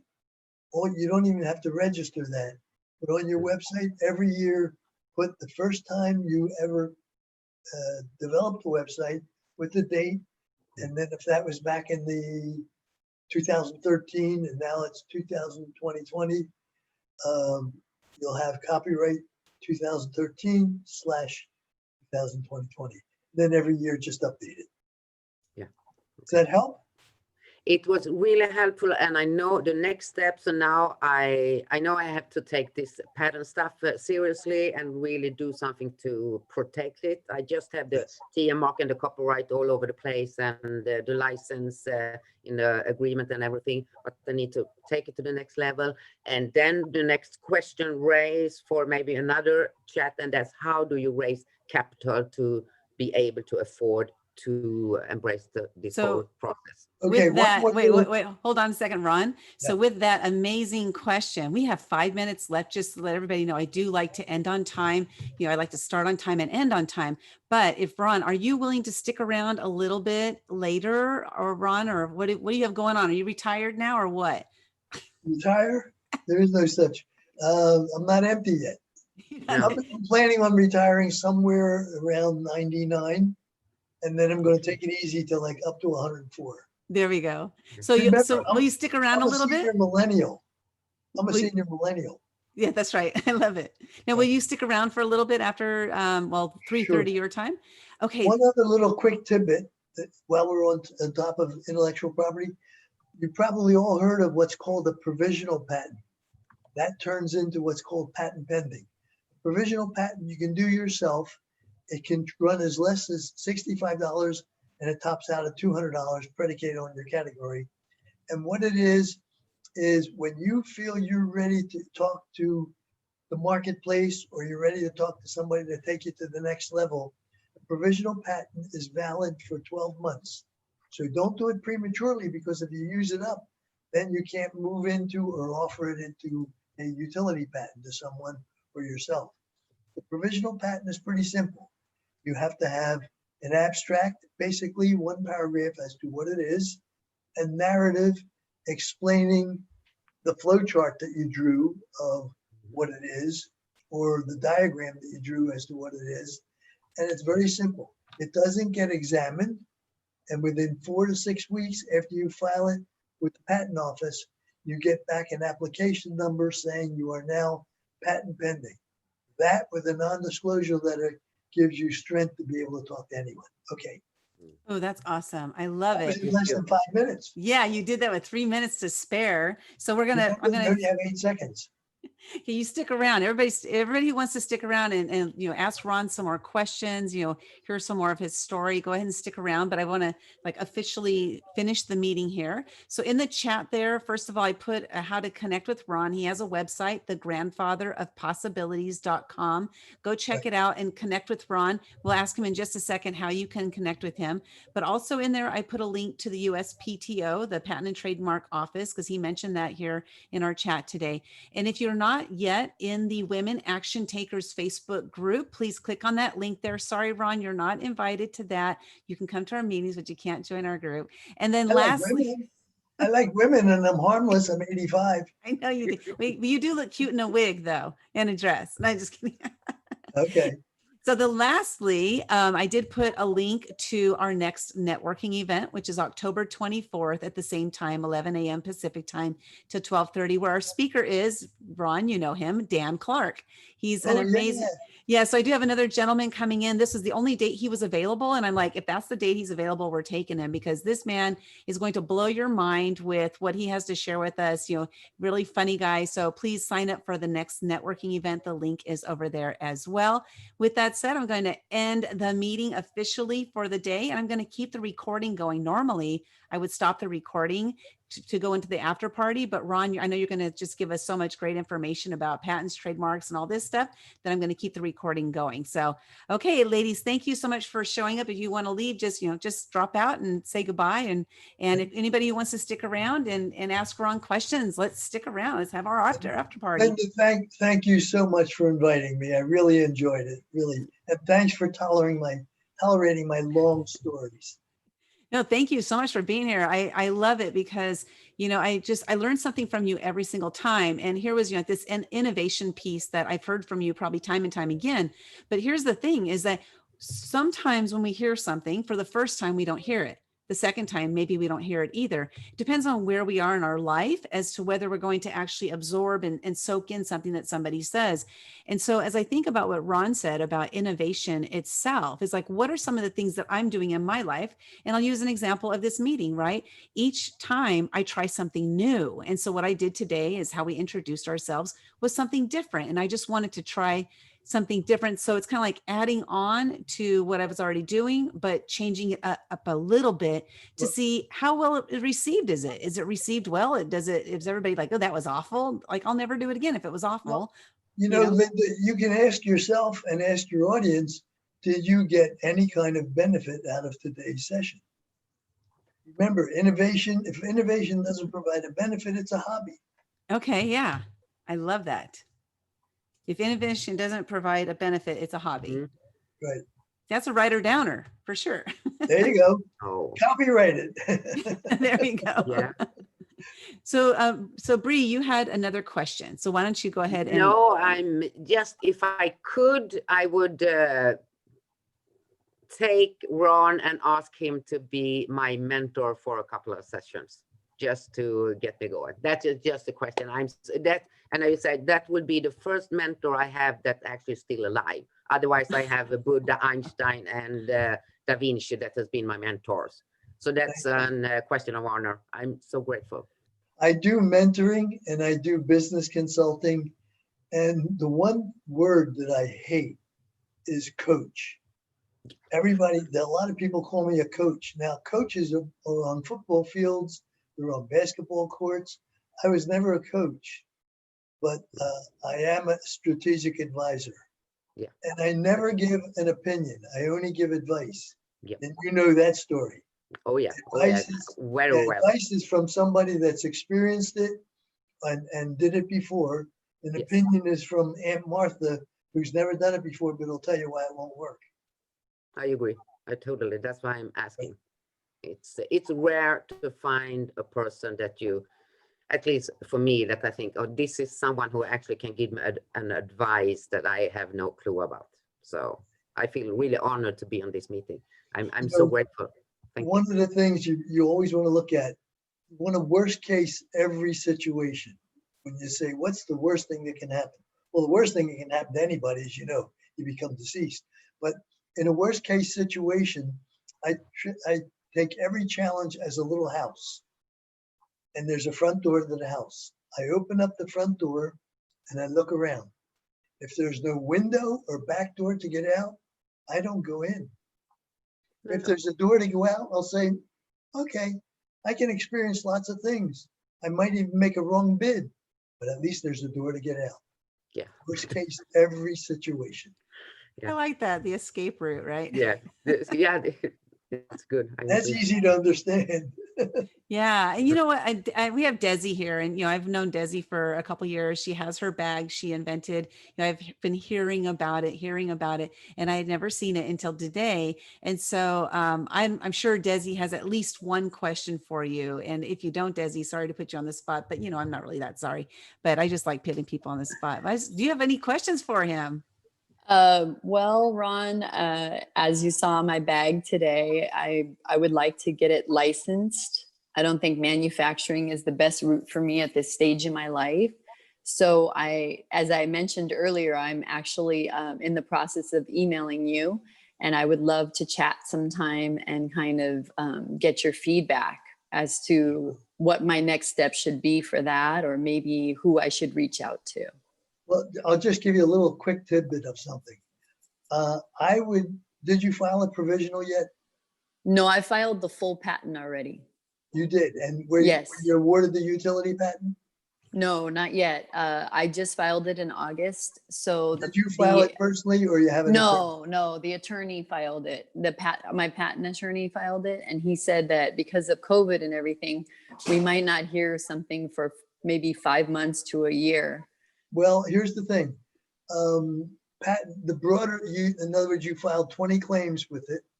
If those claims were real broad, the chances of you being awarded a patent are pretty good. Worst case, after it goes through the examination, you might have to narrow the claims down so that you might receive an award just on one or two.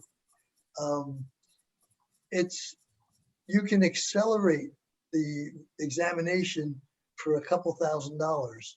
They would do that quickly, okay? Oh, In other words, whatever your filing fee was, typically it's going to take about 24 months minimum before you'll hear from the examiner.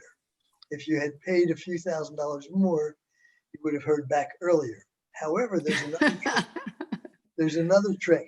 Did your patent attorney say anything about a PCT? no, that doesn't sound familiar. Okay, a PCT is an international patent. It costs $3,400 more than a regular filing, but what it does is it goes through a tremendous acceleration package, and it's an international patent for all different countries. And then they would treat the US as a foreign country.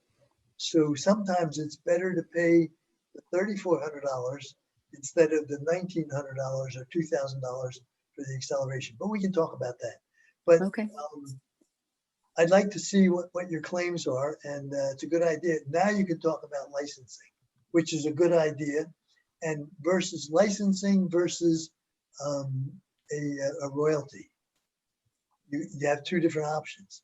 You can do it one time, or you can white label it. I mean, there's so many different ways you can go about this, and I'd like to see how unique it is. I would Good love job. that. Good job. Thank you. Right. Well, thank you for your feedback. Appreciate it. And that's like that you mentioned, Ron, at the beginning, right? What you have is resilience, right? You just to keep going, that persistence, to keep going. And so when you have an idea, like some of the ideas that you've had, well, how many inventions have you actually made in the last 85 years? Quite a few, quite a few. And a lot of them were co-inventions because certain people who are contributors and they don't even know they're contributors, I'll go back to them and say, you know what? You were really helpful in stimulating a thought process. I'm making you a co-inventor without you even knowing it. And they're taken back. But it's the right thing to do. You know, and please don't take this the wrong way.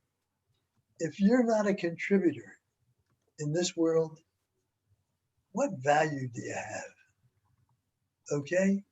What value does anyone have? And there's so many ways you contribute, just with kind words maybe, but you've got to contribute. If you're like somebody else I know who's a public figure and you have nothing to contribute and it's all about you, what is your value? So I share a lot of my patent information.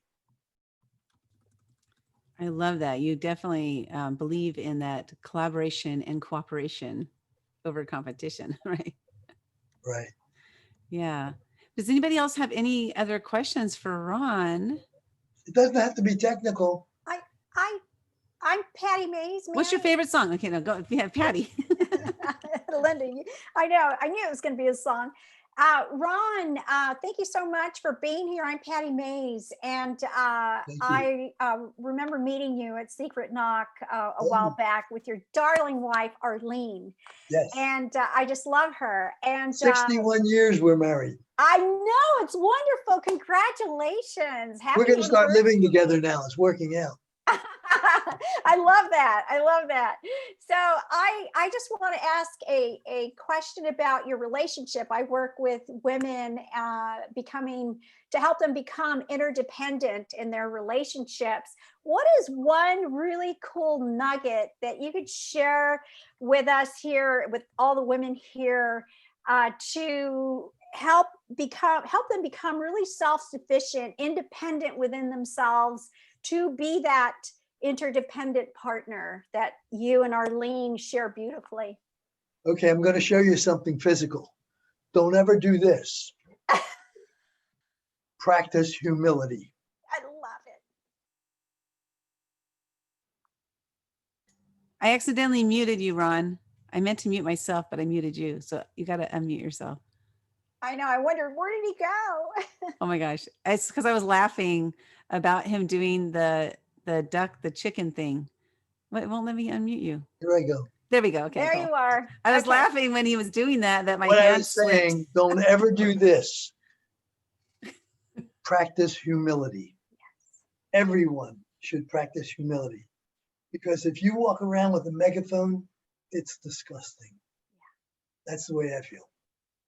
Awesome. Thank you so much. Thank you. And may I ask one more? What is your and Arlene's favorite thing to do?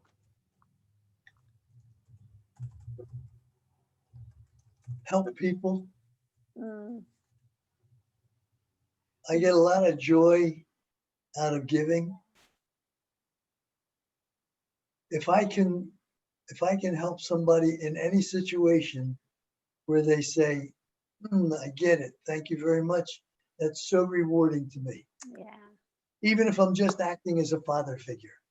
What I'm blessed with is the fact that I'm still here at 85 years old, because now I'm looked differently at, instead of just a technical person who's contributing. Now I can be looked at as a father figure. I have grandchildren as high as 29 years old, but at least they'll look at me and they'll say, thank you. I've mentored someone and they got a reward for that. So that's very rewarding. Thank you so much. I am taking away so many wonderful things, and I'll post with Linda in the group. This was amazing today. Thank you. And please give our love to Arlene. Yeah, where is she? Usually she at least Where like is she? walks by or something. Yeah. Is she sleeping? Is she taking a nap? Where's Arlene? Where's Arlene today? Is she home? She's probably relaxing somewhere. She's home. Yeah.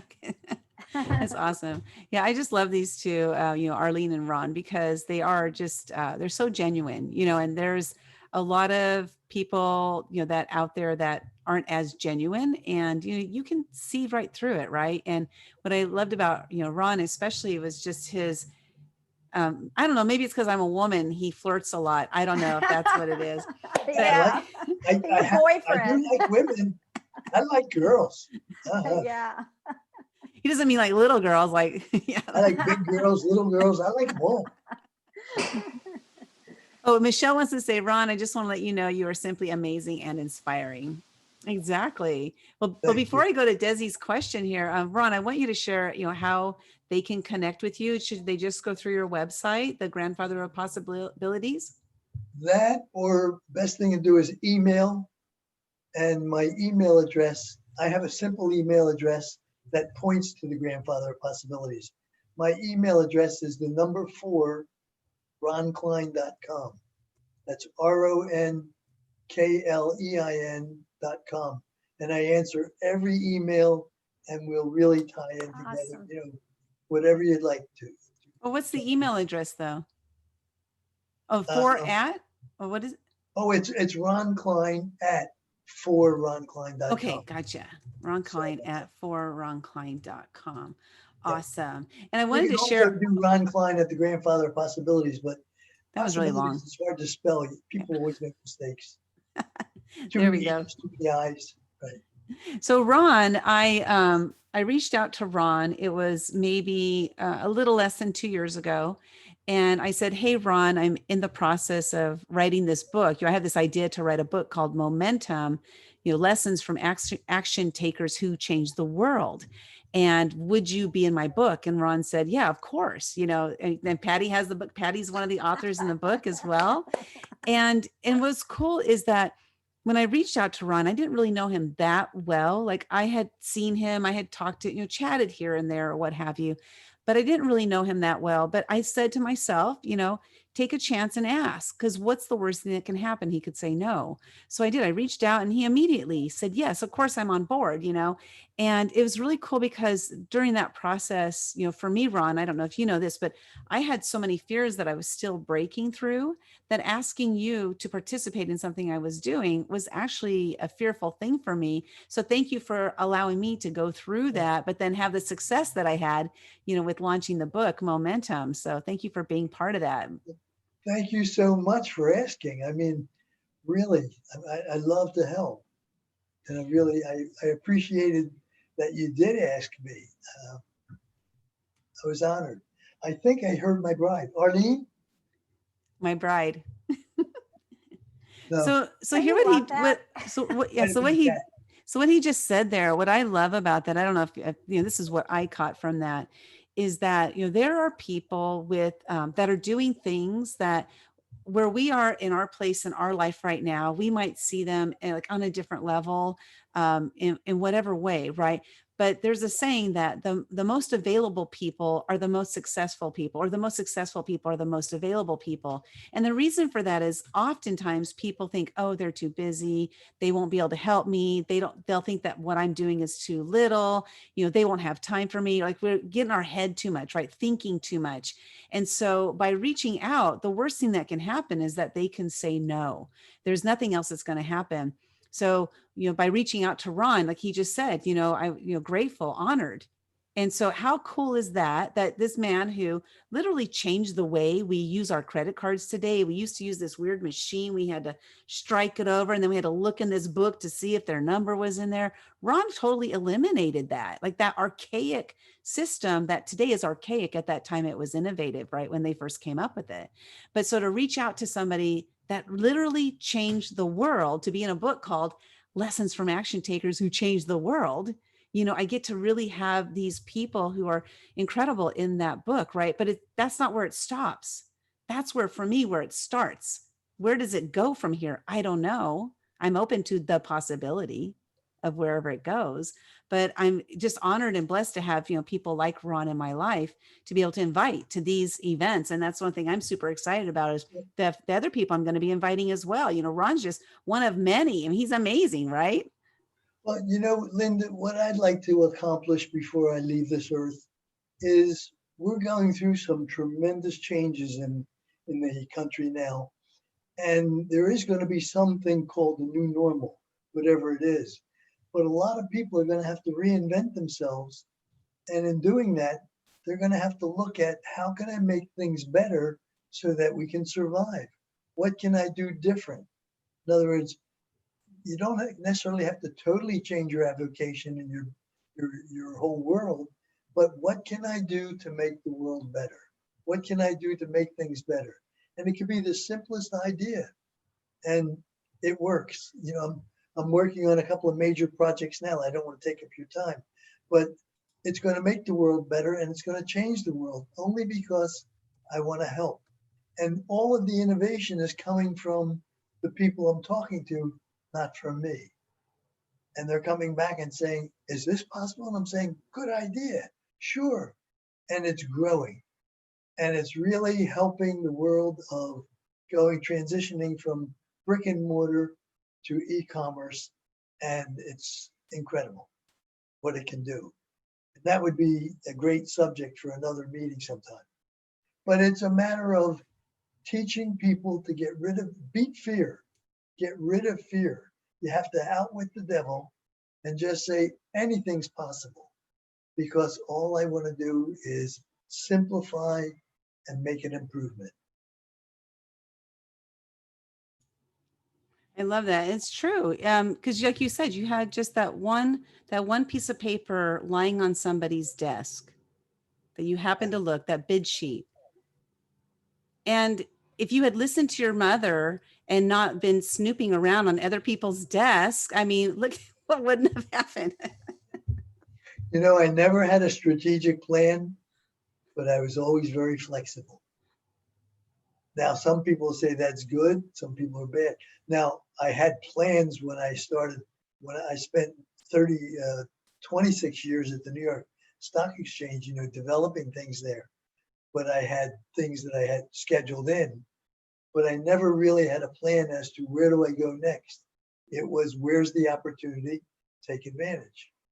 And I think that's the way everyone has to look at everything that they're involved with in their daily lives. Where is the opportunity, and take advantage. There's a gift behind every challenge. If it's not a challenge, worst case, it's just an issue or a situation. It's never a problem. The problem is something psychological that goes on in one's head if they can't help themselves. Ooh, that's That good. was huge. Yeah. Can you Linda. repeat that for me? That was huge. Thank you. If you can't handle it immediately, it might be a situation or an issue that's taking you a little time to turn it into a challenge, because a challenge needs a process behind it. A situation or as an issue, you're identifying something. Problems, that word's not even in, that's not part of Google. It's not in the dictionary anymore. It's a curse word. Tear that page out, highlight the word challenge. Now, if you can't get to the challenge yet to turn it into an opportunity, just look at it as a situation or an issue and you'll work on it. It's all outwit the devil. Don't let him even climb in your house. I need to read that book, Outwitting the Devil. I haven't read that one yet. But now, Ron, you have a book, The Grandfather of Possibilities. Can they get that also on your website? Oh yeah, I have your My copy. I'm not my giving it dad to wrote anybody. It's pretty interesting. It really is. It's on Amazon, and it really is a synopsis. Arlene is a writer, very prolific writer and author. And one day I was just trying to put my own book together to use as a tool for when I consult with someone. And I was just tripping all over it. I mean, I am a lousy writer. And I kept bugging her with questions. And she finally said, give me what you have and I'll write it. Well, she is magnificent. So she wrote this book and I would buy it. I even read it sometimes, but it's well worthwhile. It's got good pictures in it too. So if you like, you can get it and I'll even autograph it. I'm going to brag. I'm going to say I have a signed copy from you and Arlene. Wow, great. Thank you. It's an You're awesome welcome. book. Both Thomas and I love it. Yes. Yeah. Okay, so you're plugging it good? Yes. Yes. You give it a couple stars? 5 stars. Are you I kidding? love it. I give it love 15, even though it's not allowed. You know, I'm going to give 15 stars. It's a Thank great you. book. Yeah, definitely. I don't even know how many copies I have, but I'm not giving any away. Sorry. Okay, thank you. That's one thing I want Is to there keep. any other questions I can answer? And it doesn't have to be technically related either. I think Desi had something. Yeah. It wasn't really a question. It's just thank you today for sharing, you know, what the processes you went through to invent all of these different monumental inventions. How can we help you? You mentioned that you are working on some projects currently. What is your ask? I'm just curious, and how can we help you? You know what? You could help me by just coming up with, do you realize what else this can do? Let me give you a quick synopsis. A few years back, I'm almost legally blind. I lost one eye and I only have about 50% sight in the other eye, but that's okay. I can still see and I get around and I do some things. I work around my handicap. But I've always had a great passion to help the blind, because once I called them visually impaired and I was hollered at because blind people are not visually impaired. Once I said, you know, I'm here to help the visually impaired. And the person I went to help said, Ron, I might be blind, but I'm not visually impaired. So I came up with a gadget using an app on a phone and these little adhesive labels that are nothing more than QR codes, but they're special QR codes. And a blind person can paste that on anything they want to identify, point their phone at it, tells them what it is. It's programmable, they can change it. Great invention. Thousands of people are using it and they love it. And I figured, you know, I could take it to the next level. I said, instead of storing information like that on the phone, why don't I use these little adhesive QR codes and go to the cloud? And in the cloud, now I have an unlimited amount of information. I can put videos and images and messages and advertisements, anything. So I say the little QR code is the front door to your house and the cloud is your house. And every day in matter of seconds, I can change anything I want to show you in my house and take you there. Worked great. We're putting it in catalogs. We're using it in many areas. Then I said, wow, the next step would be, why don't I use it in digital ads and hard copy ads where I put the little code on an ad and make the ad come alive? And these advertisers say, wow, what a great idea. Because, for instance, we just had one with an automobile dealer, and now you see the cars being driven and this and that, all of the functions, the ad comes alive, and they love it.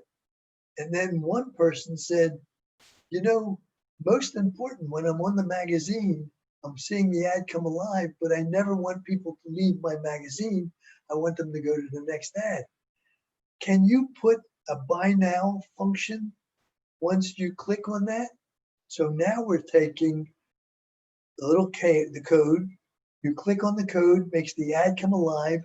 And if in the ad there was little articles you can buy, now you can buy any article you want with a buy now function, a button right on there.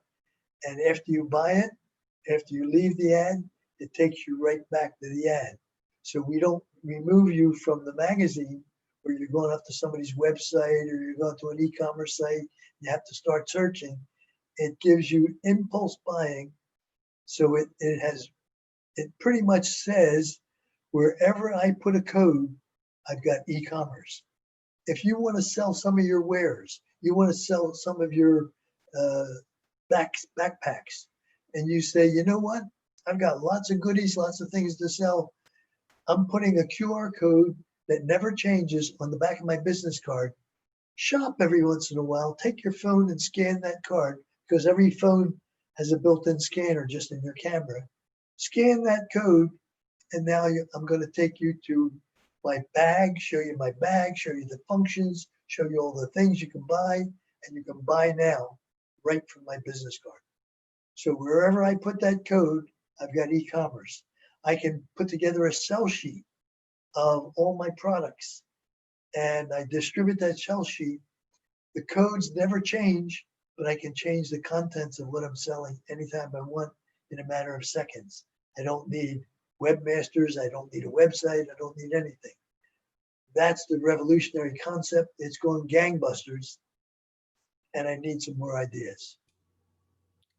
When did you come up with that idea? That's awesome. About 12 months ago, and it's going gangbusters. Yeah, I imagine. Wow. So who do you need to get in front of? Just anybody? Like, is this for anybody like us, or is this for big corporations, or what? I'm getting in front of everybody. Anybody can come up with an idea of what can I make come alive and what can I turn into e-commerce. I'm using it again for the blind people, where I've got one cosmetic company that wants to be able to sell to blind people. And now they have different shades of tone of their lipsticks on their website, on their Shopify thing.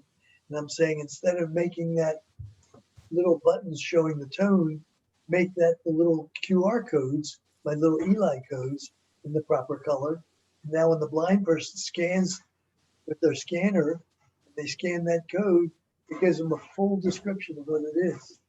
So the handicapped world is not cheated from brick and mortar. In other words, the blind people go into a brick and mortar location and get a full description from the salesperson.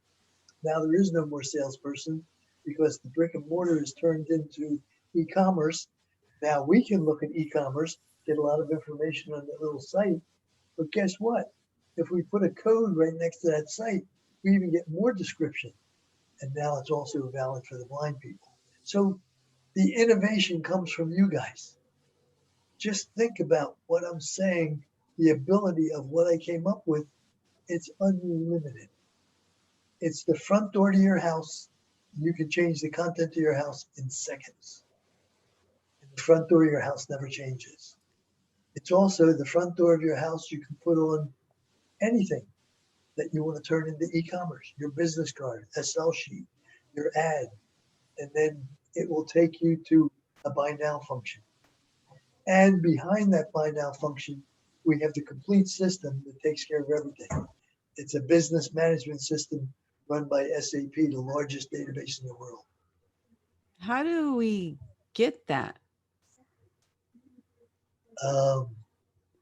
Call me. Okay. Call me, I'll give you all kinds of demos. I got your number. That's awesome. Well, Veronica, I'm glad Veronica was able to jump back on. She had to hop off for a little bit and she's back on. She said, that's a brilliant idea. It will cover ADA compliance. The reason I'm glad she was able to hop back on because she does e-commerce. This is what she does. She teaches people how to create stores and all of this. She does, has training programs and stuff. So I'm wondering if she would be a good person for me to connect you with. The biggest marketplace for this is the ad agencies like Veronica, because they can now take their clients' advertisements that are in archives, take those archives, put it in the cloud in our back office or back end, okay, with a code, and they can have $1 million ads that were on TV eons away, bring them back for nothing, that they can be researched and seen again by just clicking on the code. They can have their CEOs tell stories. They can invite themselves, their clients, into their manufacturing facility and tell their tremendous story, change it constantly, and never change the code. It has unlimited applications. It's the next level of e-commerce exploding.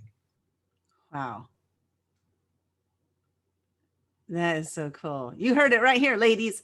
Desi has another question there. Yes. It's not really a question, Ron, but you might know him, Christopher Gianelli, and he has a magazine in Los Angeles. And if you would like me to, I can connect the two of you. And maybe, I'm not sure if he has QR codes currently in his magazine, but he has a luxury Los Angeles luxury magazine. We love it. We are just recently, we connected with, in Italy, we have Lamborghini,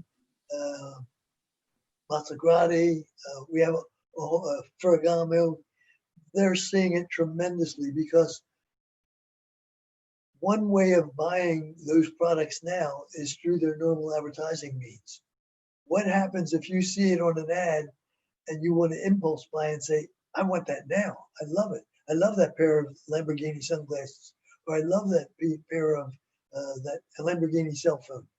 And I click on it, it comes alive. I see a whole dissertation on it, and buy now, boom, I buy it now, put my credit card information in it, goes through the whole process. I get it in the mail. And I never had to go search for it in the e-commerce site. It's driving them crazy. They love it. Oh man. Well, Veronica definitely wants to have a conversation with you about it. So I hope so. Yeah. So what I need, how can you guys help me? Come up with ideas, come up with innovations, because this is unlimited. It's going to be revolutionary. Man, I love it. It's as innovative as you can think of. Now, is this your idea? Like this sparked from something else, or is This this was you? my idea. It was my idea. How can I make something better? That's like your question you're always asking yourself, right? Yeah. How can I make How things can I better? make something better? Yeah. I didn't invent anything. I didn't invent the QR code, but boy, I'm using it a lot different. When the QR code was introduced here in 1995 by Denso Moore. Denso Moore is a subsidiary of Toyota. They developed the QR code to help with their manufacturing facilities back in 1995. And they figured, let's make it open source for the rest of the public. By the way, there's my bride. I knew she walked by eventually. Say hello, bride. Hi, Arlene. No, you gotta come in the picture. Hello, everybody. Hello, lady. Is she Hello, a lady. gorgeous kid? Oh, God, I'm an old lady. I stole her from the cradle. She was 19 when I married her 61 years ago. Oh, wow. 61 years, man. Yeah. I was an old man. I was 24. As you robbed the cradle, yeah. So that's awesome though. So you came up, let me ask this next question then. I was just saying something and I forgot what I was saying. Well, because I asked if you came up with the idea, you said, yeah, always asking yourself the question of, can I make things better? Oh, the QR code. So the QR code is open source. That's what's so unique about it. And the fact that it's open source, they patented it in Germany, but for open source. So they really just registered it. Came to the United States, and the United States was just using it as a URL to jump to a website or an advertisement or something like that. I'm using it going to the cloud, and I patented it. And in the cloud, I can have a multifunction operation from that one code, and then we can index it. I mean, we can do all sorts of tricks with it, but it's just a front door to the cloud, which has infinite capability the way we programmed it. So that's what makes it so unique.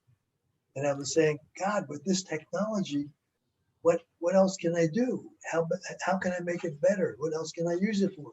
And it just keeps coming out over and over again. Somebody will say, you can do this, you can do that. That's what's happening. I bet you get people all the time coming to you with, how would I do this? Or like, hey, I wish I could do this. Do you think it'll work? Do people come to you like that? Absolutely. And we worst case it. We say, okay, let's open the front door and see if there's a back door. If there's a back door, let's talk about it. I love it. We want to make the world better because we don't know what the new normal is going to be. Yeah. Yeah, and so we true. need, what do we have left? We need thinkers. We need people that are going to innovate. We're not manufacturing much anymore. Hopefully we will again. But meanwhile, we need creators. Entrepreneurs are the important people that really are going to save us by developing and creating e-commerce and creating and developing methodologies that will make this world thrive, make this country thrive again. So that's what we need. We need innovators, not inventors, innovators that can get inventions. That's awesome. Inventions has a brand new title now. It's a betterment of an innovation. Bye, Bride. Bye, everybody. Oh, I thought she was tapping you. It's time for dinner. No, it's not time for dinner. No. It's just a lazy day. I have a sick kitty. So my week's, she hasn't felt good all week. So I have to take her back on Monday. But anyway, I'm going to go get her brushed. Have a great weekend, everybody. Bye-bye. That's a cat, by the way, not a kitty, like a kitty. It's a kitty. She doesn't call me kitty. She calls me something else. I don't know if we want to know that, Ron. You got TMI. Any other questions? Any other questions? In general. No? No other questions. Well, I have a question. Are you coming to Secret Knock in March, or do you know yet? I think it's going to be virtual, isn't it? Well, March, as of right now, it's going to be in person. As of right now. I don't know. You know what? Ever since we have things like this, like we have Zoom, why waste time at the airport? Yeah, I'm wondering about that. Like, what's going to happen once we're permitted to go back into the world, and functions and stuff, and like those big events that people are hosting when they have, a couple hundred or thousands of people in the attendance. What's going to happen? Are the speakers going to want to go back out, what's your thought on that? Linda, I got more excited yesterday when I heard on the news we now have successfully proven a new rail train that goes 160 miles an hour safely on the given rails. Do you realize what that's going to do to the airline industry? Because we can travel at 160 miles an hour, a heck of a lot faster than we can with a plane that goes at 550 miles an hour, but we have to sit in an airport for 5, 6, 7 hours before we get on that plane. Just think how we can travel around on these high-speed trains now and get there a lot faster, because they're going to schedule these things like buses. It's being manufactured by a company in New York, but I want to see what happens and how this is going to work. That might be worthwhile traveling again, because now travel might become very efficient. 160 miles an hour versus 550 miles an hour, but I'm not sitting 10 hours waiting to get on that 550-mile-an-hour vehicle. Okay, so it would take you 18 hours to get here. He's in Florida. So it would take you about 18 hours to get here to San Diego. Right. Yeah. But At that'd be cool. 160 miles an hour? Train, yeah, at 160 miles an hour. Train travel, I think, is more fun than airplane travel because I don't know, there's something about it. Well, it feels more safe to me. That's probably it. I love flying, but you know, I don't know. Well, and there's a lot, and they serve meals too. Yeah, that's true. More than just pretzels. No, Yeah. and you know, it can improve even more. Yeah, it's going to be interesting to see what happens. I don't know. I mean, we don't know what the new normal is going to be, but it is going to be a new normal, whatever that is. Well, and it's going to be a pretty good competitor because by the time you have to get up, go through security, it takes quite a few hours before you actually get on that plane that's going, you know, a 5-hour flight. It's 5 hours in the air from my airport if I can get to one way. Yeah. You know, nonstop. Nonstop. Yeah, that's true. That's true. It's going to be good competition. Okay, well, what are you going to invent? Maybe you're going to invent like a hoverboard or something that No, goes I don't cross invent country. anymore. I'm only innovative. Oh, I mean, innovate. I'm sorry. See, I still have to get that in my head. Innovation, not invention. We're going to make things better. Yeah. We're going to make things better. There's nothing magical about the QR code. There's nothing magical about advertisement. There's nothing magical about the cloud. But the way you use it and the way it functions could be a tremendous asset to a lot of people in this nation. So I want to see how we can make things better by all your smarts. Yes. I want to say thank you so much, Ron. Again, you made my day better. And thank you, Linda. And I just appreciate you so much. Thank you so much. And I'm going to keep quiet now because I think I spoke too much. Oh, yeah, I'm gonna go and wrap up the meetings. I want to go eat lunch. So to wrap up the meeting, I want to thank everybody for, you know, sticking around. This is pretty darn good. We have like 75% of us stuck around, Ron. So that's a testament to, you know, what you had to share today with us.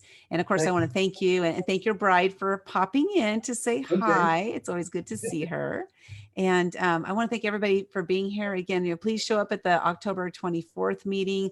Join us in the Facebook group. And I'm just looking forward to having more connections. Like as I shared at the very beginning of this meeting, you know, this right here, this really gets my my energy going. And you know, I sit here at home every day, you know, doing what the rest of us are doing, and you're kind of staying away from the majority of the world. So this is really great to connect with you, even though it is virtual. It's still, for me, it's still a heart-to-heart connection. So if anybody has anything else they want to say before we head out, yes, I'm glad I had this opportunity. Thank you for the invite. There's nothing like face-to-face meetings, that's for sure. So thank you all for showing up. Did anybody have any last questions for Ron before we head out for the day? Nothing? Okay. Well, go get his book, The Grandfather of Possibilities. Go check him out. His email address was ronklein@ronklein.com. Go connect with him if you want to do that. And I'm looking forward to seeing you all in 2 weeks. Everybody have a great day. Bye-bye. Thanks, guys. Bye. Thank you so much. Thank you so pleasure. much. Thank Bye-bye. you. Bye-bye. Thank you. Bye-bye. Bye.